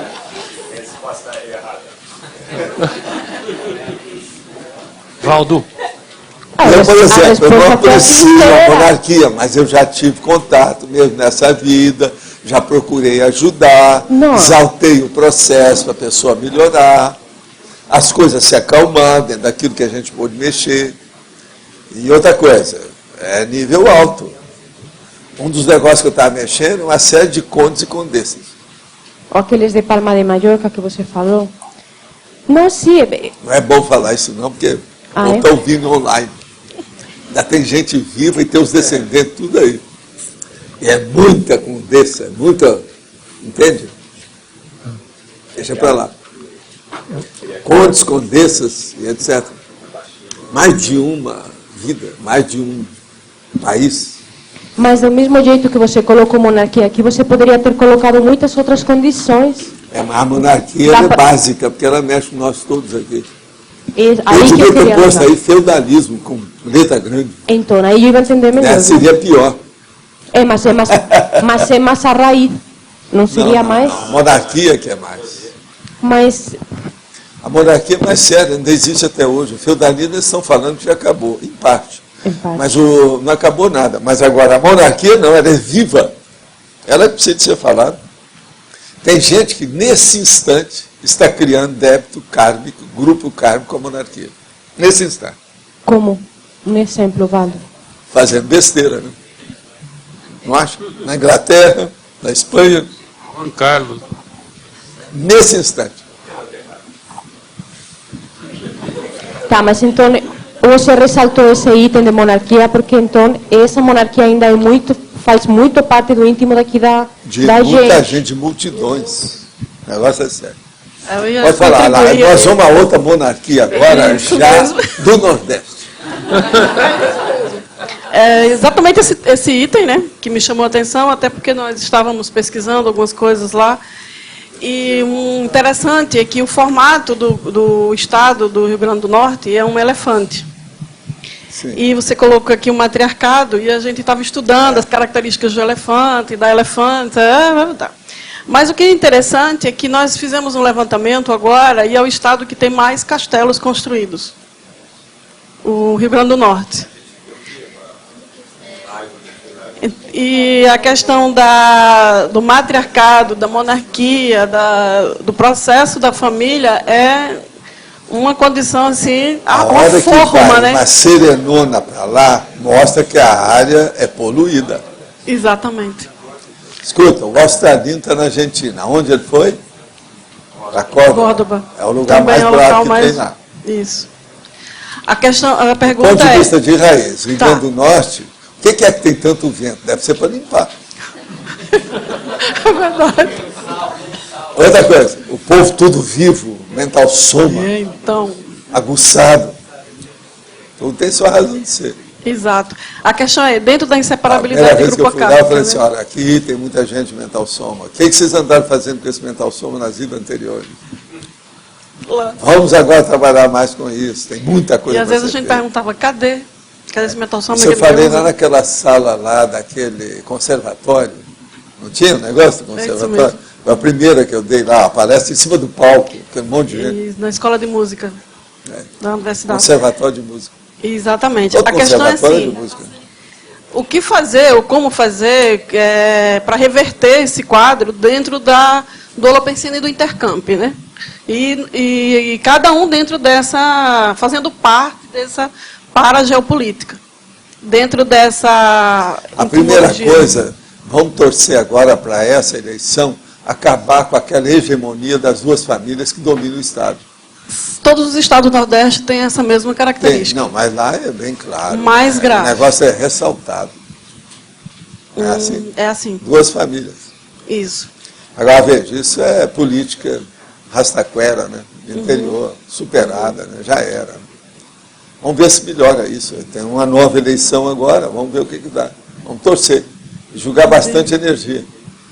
Já pensou se a Serenona fosse candidata a governadora? Seria o máximo. Já tem muita... vamos dizer, não é. Já tem merecimento, mérito, né? É isso que eu ia A falar. meritocracia Muito não mérito permite para isso. conseguir um negócio desse. Não permite isso.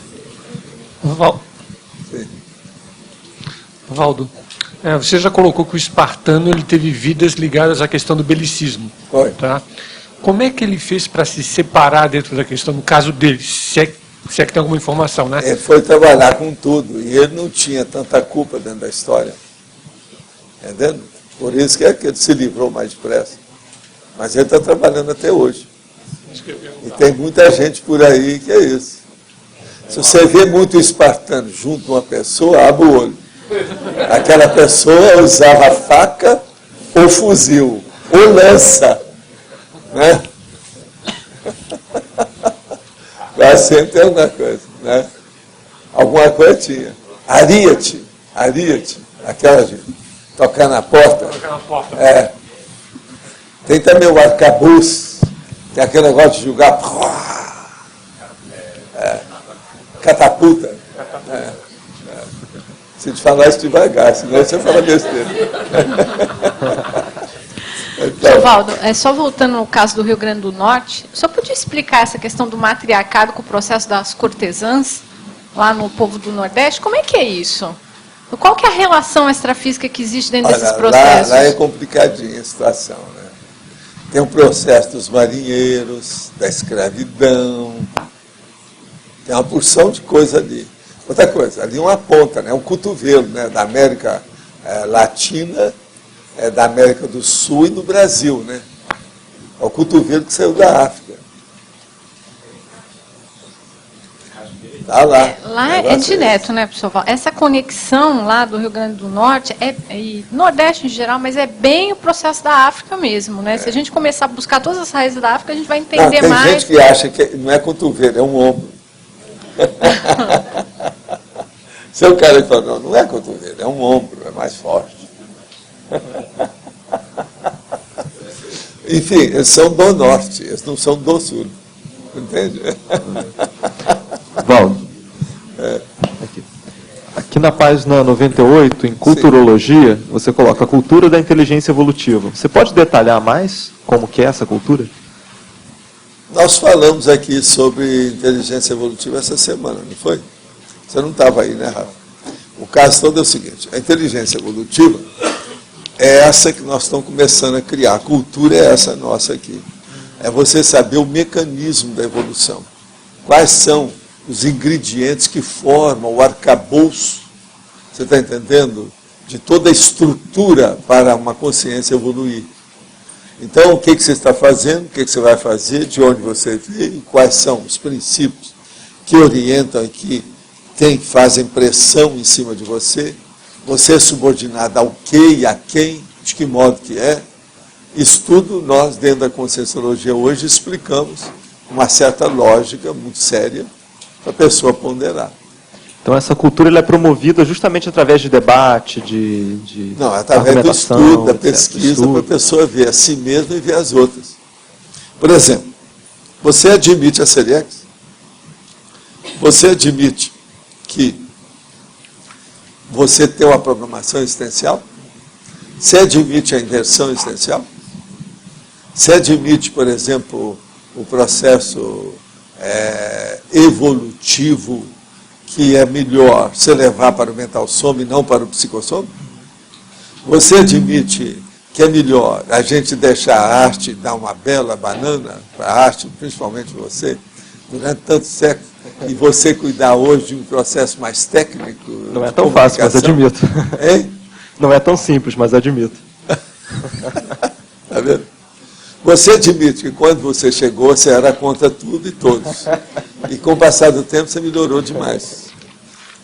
Vocês conhecem a peça, sabe que é assim. Ele era o homem do contra. É o homem do sal de fruta eno. Antigamente, na década de 40, 50, tinha o sal de fruta eno. Quem não tomava o sal de fruta eno era o homem do contra. Está entendendo? Ele era o homem do contra. Tudo que você falava, ele arranjava um jeito de ficar do outro lado. Jamais aderia a nenhuma ideia que você dava. Com o passar do tempo, ele foi crescendo. Quantos anos você tinha? Quando cheguei aqui, tinha 23, eu acho. 23.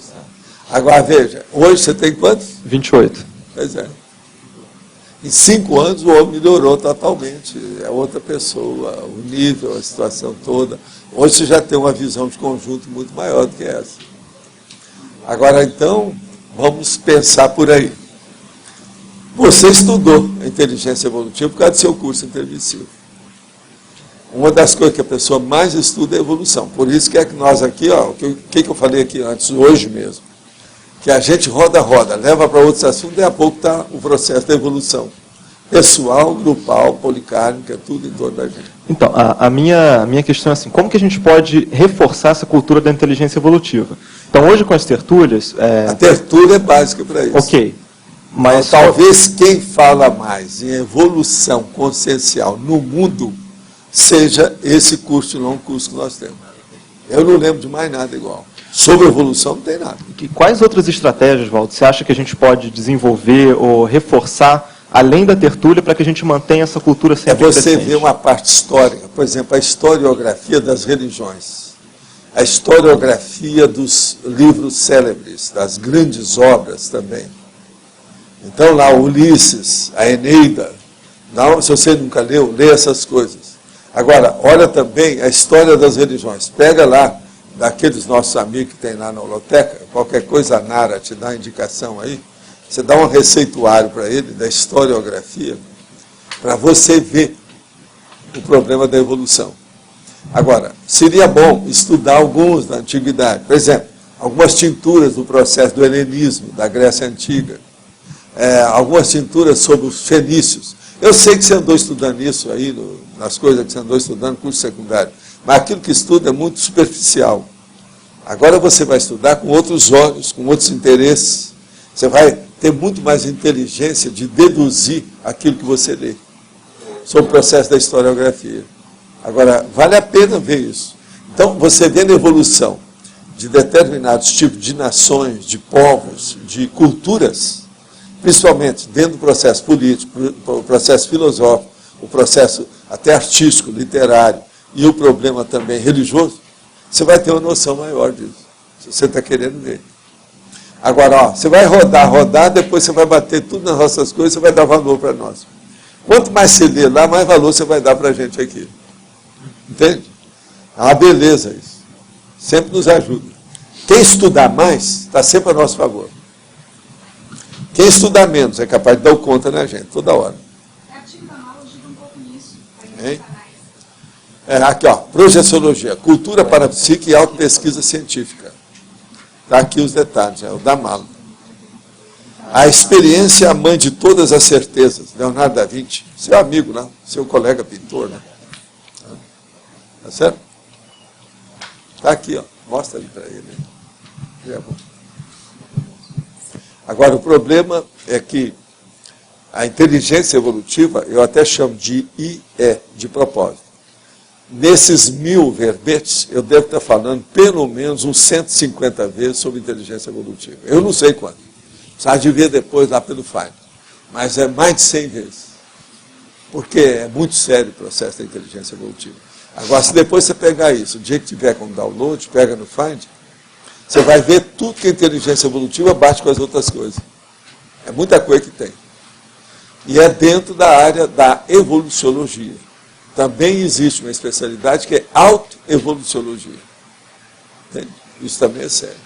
Aí você vai entender bem o mecanismo que nós estamos falando. Ovaldo, o fato de nós assistir tertúlia diária, como é que vai influir isso no nosso próximo curso intermissivo?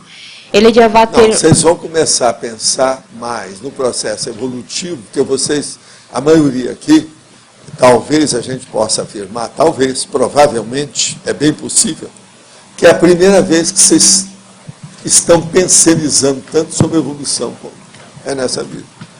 Que antes não tinha. Porque senão não fariam toda besteira.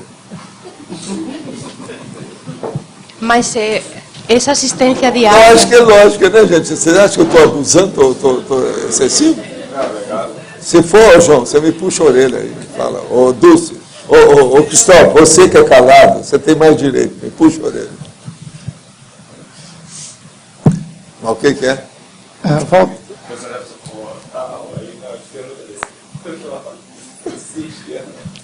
Você sentiu que baixou, né? A fervura na hora, né? Sentiu, né? Por que você não colocou lá na sinonimologia a interprisão grupocármica? Está lá na parafatologia. Não seria sinônimo? Até um certo ponto não é bem, né? Não é bem. Agora eu falo muito interprisão por aí tudo, né? Todo lado. O processo é meu, né? Que a gente está falando. Agora o que eu quis foi debulhar um pouco mais o que é o caso da inseparabilidade. As coisas mais sérias que tem aqui, além desse detalhismo, é o processo da taxologia. Agora, ó, uma boa parte ainda não vai entender isso não. Estou te falando na cara de todo mundo aqui. Durante as exteriorizações de energia, na prática da TENEPS, ao abrir os olhos, às vezes, a dimenéria intensifica de tal forma que some tudo, esbranquiça ou fica tudo meio esverdeado e azulado? Claros, a intensificação fica extremamente forte. Gostaria de saber se essa intensificação maior é real ou não. Esses momentos levam ao complementário, lembram ao complementário, porém sem uma consigna na frente. Olha, você está começando a ver Dimené. Olha o que eu quero dizer com Dimené. Dimené é a primeira dimensão depois dessa aqui, que é a dimensão energética. Você está vendo as nuances da Dimené. Isso aí são as fronteiras da Dimené. É a Trifron que está entrando extrafísico. Então agora, a coisa mais séria que tem, a hora que você alcançar um pique máximo de homeostase na sua clarividência ou na sua parapercepção, é a hora que fica tudo branco, numa brancura superior à brancura rinço, ou do homo. Brancura branquíssima, entende? Branquérrima. Quando aquilo ficar daquele jeito, é que você alcançou o máximo. Isso aí mostra que tem ectoplasmia. Isso aí é o nível que a ectoplasmia mostra o nível da pessoa. O Uruguai nasceu em 1825, já como república. Mas o culto à monarquia aqui é muito forte. Isso teria relação também com o caudilismo? Total. E você ainda duvida disso? É o nosso amigo do Uruguai que está falando. Ele é de Montevidéu. Não há dúvida que é. Agora, outra coisa. Pequenino, mas quer resolver. O Uruguai é igualzinho a pílula de vidro do Dr. Ross. Você está entendendo? É pequenininho, mas é separado, é específico, quer falar forte, é terrível. Eu quero falar uma experiência que eu tive no Uruguai. Na década de 1953, eu estive no Uruguai. Naquela ocasião, eu estava nadando de braçada devido aos processos também da Argentina, que estava favorecendo a eles. Então, a vida era caríssima em Montevidéu. Ou a gente ia tomar um refrigerante, ou tomar um cafezinho, ou pedir um copo d'água específico, o negócio corresponde hoje, talvez, a R$10. Nós chegamos lá para ficar uma temporada, junto com alguns amigos, nós saímos no mesmo dia. Eu falei assim, nós não temos gabarito, a gente não tem cacife para bancar a vida em Montevidéu. Isso em 1953. De lá para cá, muita coisa aconteceu, né? Já não é bem assim, do jeito que era. Agora, o Uruguai era simplesmente impressionante. 1953. Agora, eu quero lembrar que teve gente no Brasil que teve muita coisa no Uruguai, né? Um deles é o eminente amigo lá de vocês, gaúchos, Brizola, não é isso? Que tinha as fazendas no Uruguai e outras coisas mais. Com o passar do tempo, o negócio tudo era na base da carreteira. E o processo de bois, né? Tem até os selos do Uruguai, essa coisa toda, cada selo desse tamanho.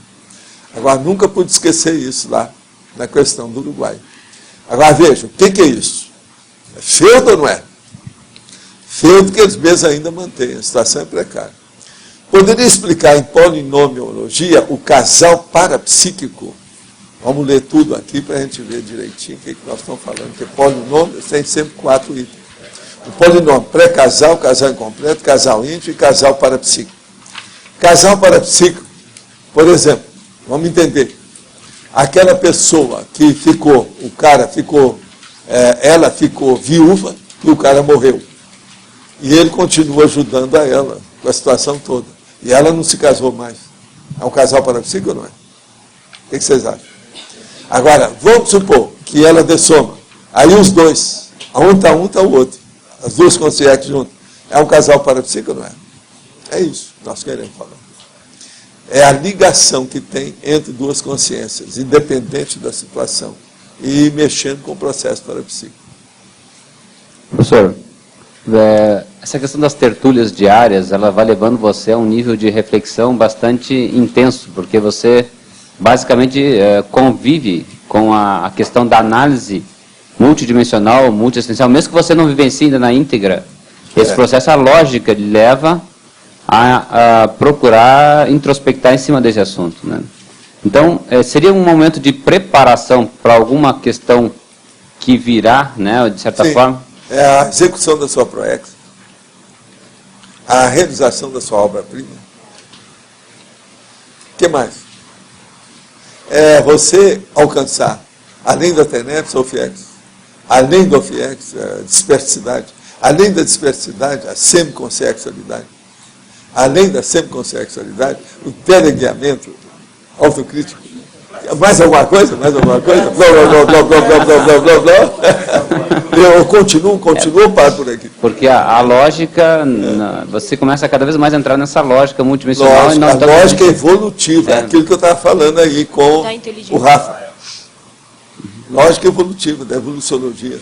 Dentro do trabalho dos Vocês hoje já estão entendendo muito mais isso que vocês estão pensando, no tapa. Agora, cada matraca. Uma hora eu vou trazer uma matraca para mostrar para o povo, porque eles não sabem o que é. Né? É aquele que é precisa de arranjar. Onde é que a gente compra? Será que isso tem no Paraguai? Vamos ver.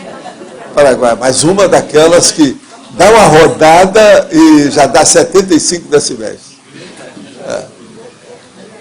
É igual aquele o motoqueiro que eu vi passando na frente do shopping.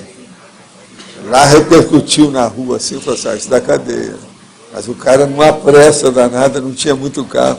Ele abriu tudo que tinha. Quer dizer, ainda tem gente doida aí, né? Isso tudo é tóxico, né? Igual o cara abrindo esse barulhão lá de mais de 75 decibéis na motor. A toda velocidade. Com toque, você já viu o que vai dar isso. Terrível. Eu joguei energia lá para o cara para fazer. Eu vi que era um homem a hora que passou. Dentro dos nossos processos evolutivos, a gente acaba vivenciando vários grupos, né? Quais são os sinais que podem indicar que aquele grupo está na hora de você até abrir mão daquele grupo em si, né? É a hora que você já está dentro de posicionamentos que estão muito longe, tem um gap, há um abismo entre você e eles. Aí eles mesmos vão te descartar. Eles te cospem fora. Esse aqui é. A gente tem que esperar isso, a cuspida. Entende? E às vezes eles não vão te entender de modo algum. Tem muita gente aqui que foi cuspido. Cuspidos evolutivos. Aqui é o mundo. Professor, eu estou querendo juntar as pontas aqui de uma informação de uma outra tertúlia, quando o senhor falou que o intermissivista, né, respondendo uma pergunta, já tinha condições nessa vida de limpar as interprisões. E aí eu pensando a respeito daquilo, eu falei, mas isso deve continuar ainda em outros graus na escala. Agora você que sabe, daqui 5, daqui 10, daqui 20 vidas, você que manda. Entendo. E estamos hoje, aí às ordens. O que você manda? Hoje a coisa está mais clara com essa explicação daí. E teve determinado momento que o senhor colocou que a hora que ele pensa que limpou, mas é que começa. Está faltando uma coisa nisso. Então quero ver o que está faltando. Vamos clarear. É o estímulo, a motivação,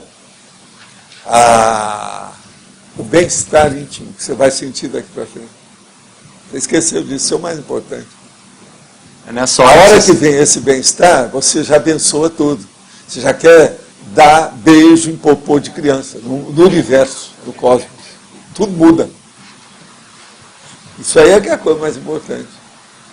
Você já notou que a maioria das pessoas que você conhece, ou que conhecia antes de vir para Foz, que elas são mais alegres hoje? São ou não são?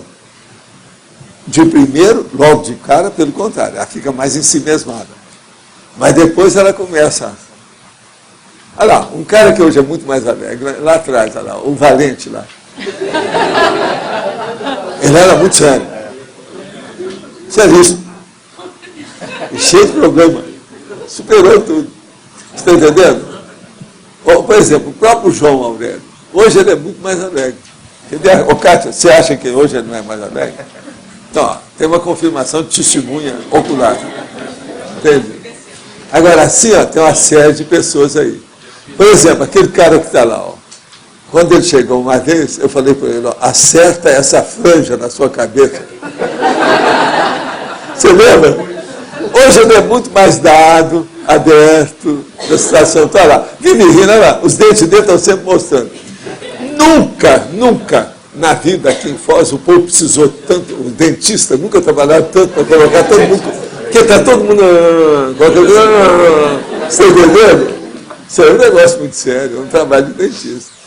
Então você tem que ver isso, falando sério, realmente ocorre, uma boa parte do povo. Por quê? Devido ao bem-estar. Esse bem-estar é a hora que a pessoa começou a engatar com o trabalho de ressarcimento e de limpeza do processo evolutivo dela. Muda tudo. Agora, tem gente que às vezes tem que fazer uma renovação visceral. É ou não é? Vocês estão vendo esse galã do cinema francês que está aí? É. A gente sabe disso. Então, é nessa hora que houve essa limpeza que o senhor mencionou naquela tertúlia anterior e é onde o trabalho começa.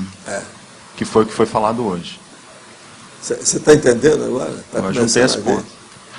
Agora, tudo é o problema da potencialização da dinâmica da evolução. Então, pensa nessas três coisas. Potencialização, dinâmica e evolução. Isso é que interessa. O que nós estamos fazendo aqui é justamente isso. Esse curso de longo curso nada mais é do que isso. Se eu não estou fazendo isso, eu estou fracassando. Se isso está acontecendo, a gente está, pelo menos, fazendo alguma coisa, está dando algum resultado. Potencialização da dinâmica evolutiva. Tá certo? Osvaldo, a nossa tendência para a próxima vida aqui do grupo nosso seria a gente ficar ainda em uma inseparabilidade ou a gente dispersar um pouco mais para outras... Não, você não vai dispersar, você vai... juntar mais, é a tendência. Você vai abraçar, você vai fazer recolhimento em mais expressão, em quantidade e qualidade de gente para ser assistido, ou assistidos. O acolhimento vai ser maior. Mas aqui dentro do nosso grupo, então a tendência é ficar... Daqui irradia para o resto, está tudo junto. Agora, por que eu falei que aqui está cheio de caciques? Não tem índio. Nós não estamos fazendo programa de índio, nós estamos fazendo programa de cacique. É muito diferente, Morubixaba. Programa de Morubixaba não é a mesma coisa do índio titular simples aí, peão da oca, da maloca. Mas, entende? Mas, aqui vocês estão com o Morubixaba. Agora, dá um trabalho danado, porque são muito dados a processo de sucos, frutas, troncos e outras coisas mais.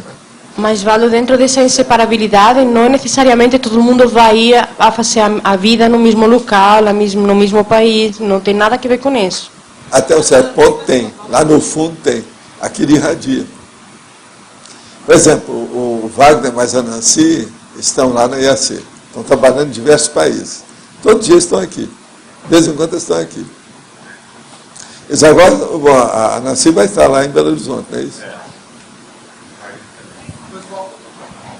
Você sabe, hoje nós estamos vivendo a era da comunicação, né? Por incrível que pareça, os aviões do Brasil ainda estão no ar, de vez em quando. Então, Valdo, você acha que muita gente daqui vai ressumar na China, mesmo que daí vai dispersar, ou não? Já está, né? Já está. Gostaria de saber por que se fala no processo da monarquia ocidental e não se fala nos sultões e haréns orientais. Isso tudo é a mesma coisa. Isso não tem relação com a CCCI? Seriam os haréns reproduções do extrafísico com o mega assediador, no caso o sultão? Olha, tudo é mais ou menos a mesma coisa. As culturas são diferentes, mas o domínio ao mesmo tempo. Por exemplo, a ditadura do Mao Tse Tung, a ditadura do Hitler, a ditadura do Stroessner, a ditadura do Pol Pot na África, a ditadura do Stalin na Rússia e a ditadura do Irã, a ditadura de outros lugares que tem por aí. Vocês acham que o Irã é uma ditadura ou não é? É? Tudo é a mesma coisa. Agora, preciso falar em monarquia nisso? Tudo é a mesma coisa. Questão de nome. Agora, por exemplo, vocês querem monarquia mais brava do que aquela da Arábia Saudita? Que é a família real, aquele negócio todo. É uma família enorme. Uma família imensa, tem milhares de membros. Tudo isso, não é isso? Como é que é? Outra coisa. Vocês querem mais monarquia do que a briga que tem no Líbano? Por causa das famílias lá, no processo islâmico? Tudo isso é monarquia. Agora, nome, por exemplo, conde no lugar, sultão no outro, isso é secundário, isso aí é semântico. O que interessa é o que as pessoas estão fazendo, o nível mesmo. Então, ditadura, seja onde for, que é o processo da monarquia, a maioria é um tipo de ditadura, é uma ditadura consentida, é ou não é? Outra coisa, a pessoa que é um rei, a pessoa que é um sultão, o outro que é isso, que é aquilo, ele não é o representante de Deus na Terra? É igual o Papa? Você quer ditadura maior do que a da Igreja Católica? Que é outra, essa aí já não falou, é italiana. Essa aí ganha da própria ditadura, vamos dizer, da hierarquia dos amigos lá do Arlindo, da máfia. Vaticano é antigo. Agora o negócio não é fácil. Manja, que te fa bene, tá certo? Mas manja é evolução. É o jeito. Fala. Evaldo, você falou que quando a pessoa está saindo da interprisão, que os caminhos se abrem, né? Eu queria entender, quando a pessoa está na interprisão, que tudo dá errado, que o caminho está fechado. Isso é a fase da recomposição. Isso. Então, qual o mecanismo, como acontece isso? É pelas pessoas que estão contra ela, pensando contra ela? O que é lógico que ninguém acredita nela. Ela fez tanta besteira, agora vem com a cara de santa aí, quem é que vai acreditar? A pessoa tem que trabalhar muito, não tem jeito não. Não confiar, como é que vai ser? E às vezes a pessoa precisa... Agora você já chega já diferente, mas não adianta. Eles cheiram você, não, é ela. Literalmente queimou o filme. Queimou o filme. Não é fácil. Agora, você não pode falar que está correndo atrás do prejuízo, está correndo atrás do triunfo, do sucesso. Tá certo? E nessa fase, quando ela ainda não está em condição de acertar tudo, ela precisa de ir para um outro grupo para ela conseguir dar uma... Ou ela não, precisa, ou mas fica isso presa depende mesmo. dela, porque se ela insistir, vai piorando tudo, porque as companhias vão passando e ela vai ficando para trás. Ficar na lanterninha disso não é nada bom, não é apreciado, não é bom. Agora, a primeira coisa, fazer concessão. Abre mão. Ó, concessão. Tudo tem sua razão de ser. E outra coisa que eu queria saber, quando você faz os temas bem próximos, como esse que você disse hoje, da realidade intraconsciencial e autorrealidade intraconsciencial, é porque o tema é mais complexo? Por quê? Que vários temas... Das circunstâncias. Os fatos e parafatos exigem isso. Separabilidade de grupo kármico não interessa a dimensão. Você está preso em qualquer dimensão. Mas, assim, vários verbetes que você fez bem próximos, que parece até que são iguais. Mas, assim, qual critério você usa para fazer isso? Para dar nuance para as pessoas verem os detalhes e sair da monovisão para ter uma cosvisão. Isso aí é orientação do próprio enumerador. Então, eu não estou incomodando de repetir. É aquilo que eu falei aqui, sobre esse processo aí. Eu disse, os 2 verbetes aí que eu falei hoje. Esse agora.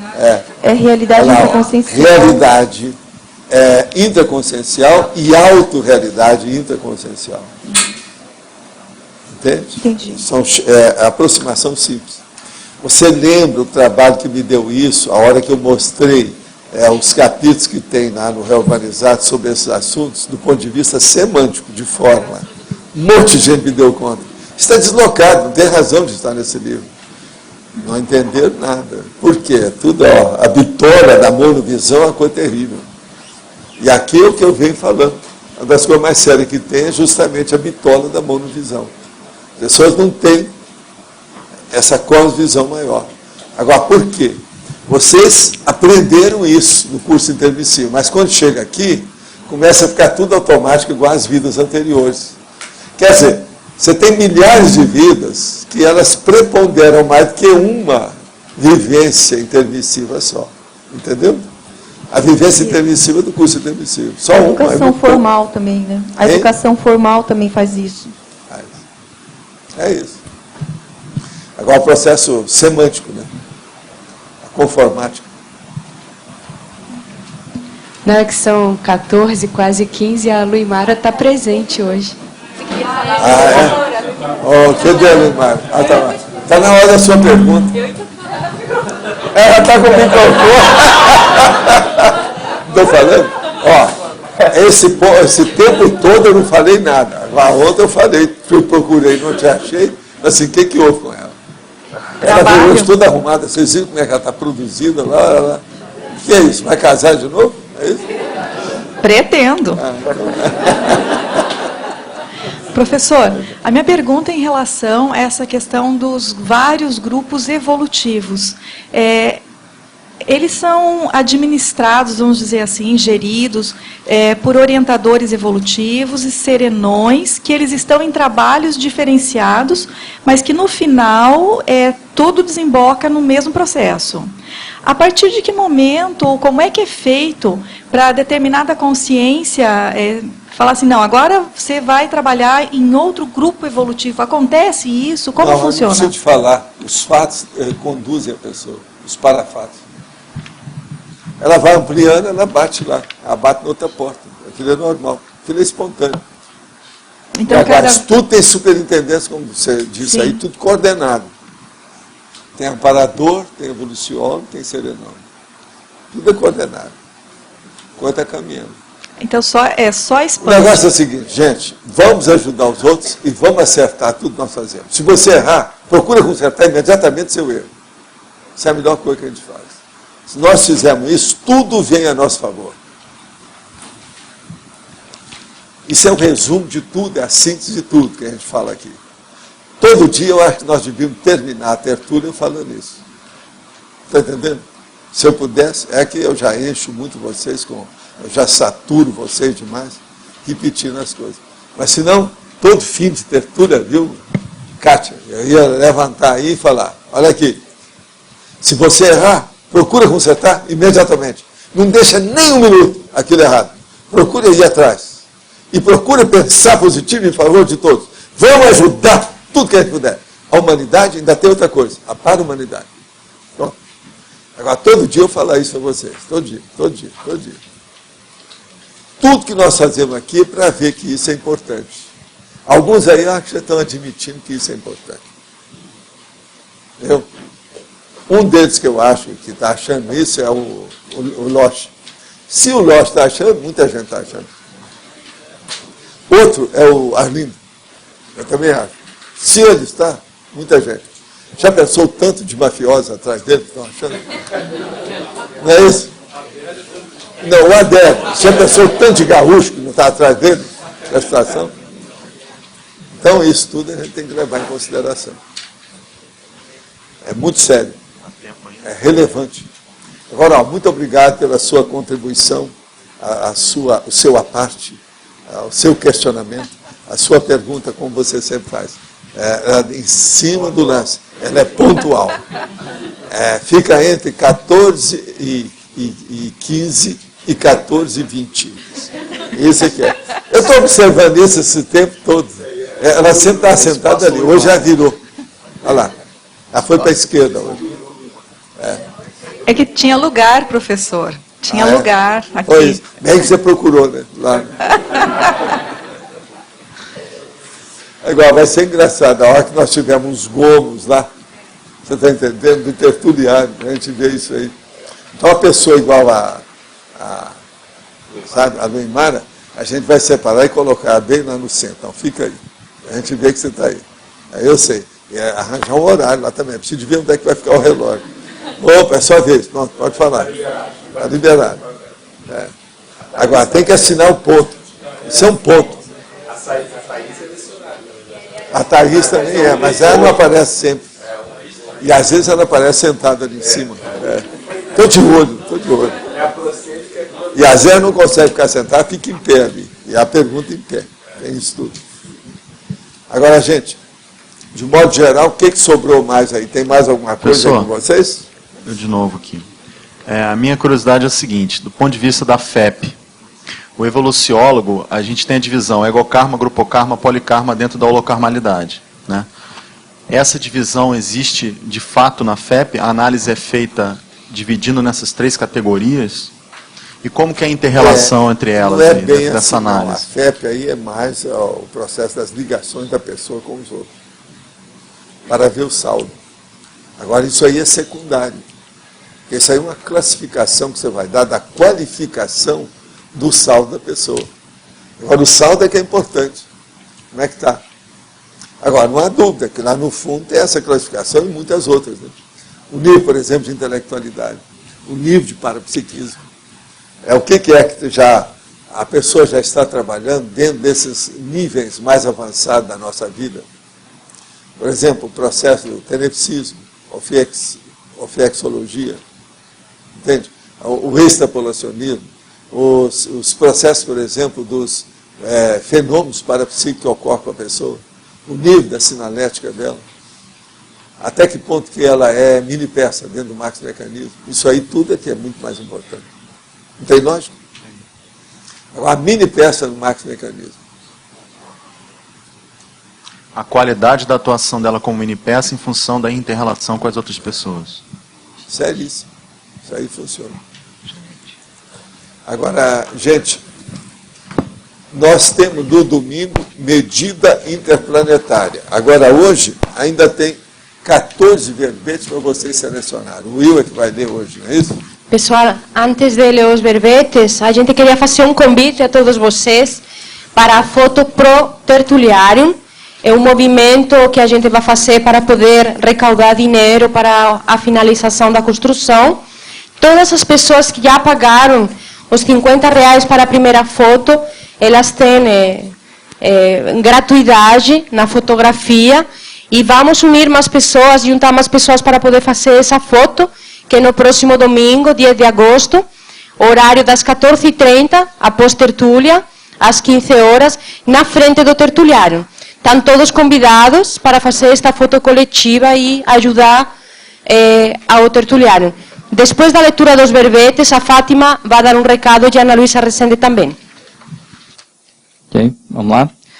Autonomia, Banco da Salvação, Banco de Esperma, Hiperacuidade, Mater Pensene, Megatares, Primeira Impressão, Antimodelo, Complemento da Descrenciologia, Desintermediação, Impossibilidade Natural, Interesse Transempresarial, Legislogia, Matriz Cultural, Minimorex, Presumibilidade, Refinamento Formal.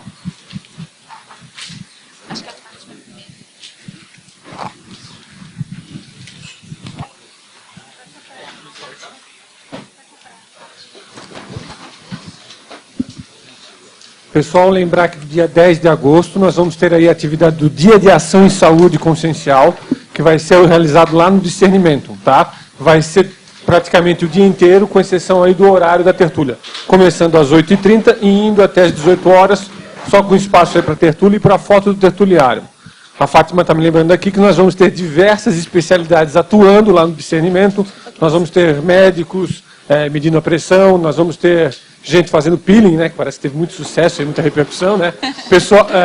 O pessoal também vai estar... A Fátima está dando uma cola aqui para mim. Assessoria jurídica, pessoal, assessoria para questão de negócios também, e diversas especialidades, inclusive médicas. Também, corte de cabelo, muito importante, aí o pessoal que está querendo melhorar a força presencial. Tá? Tem mais alguma outra coisa? Então, próximo, para dar um recado.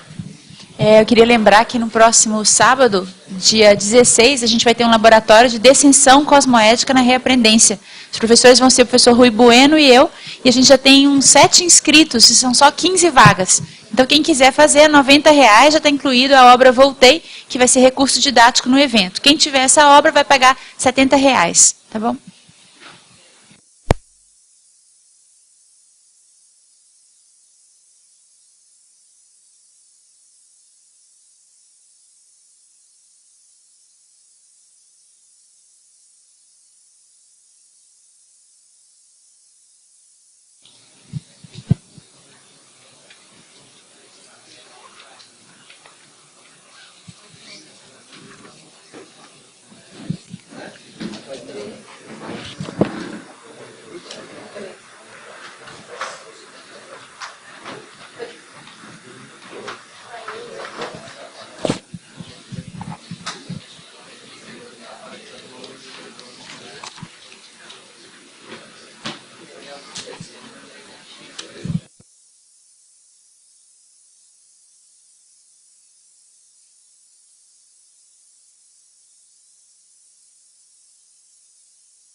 O verbete eleito para amanhã, sexta-feira, é Mater Pensene com 12 votos. Obrigada, boa tarde.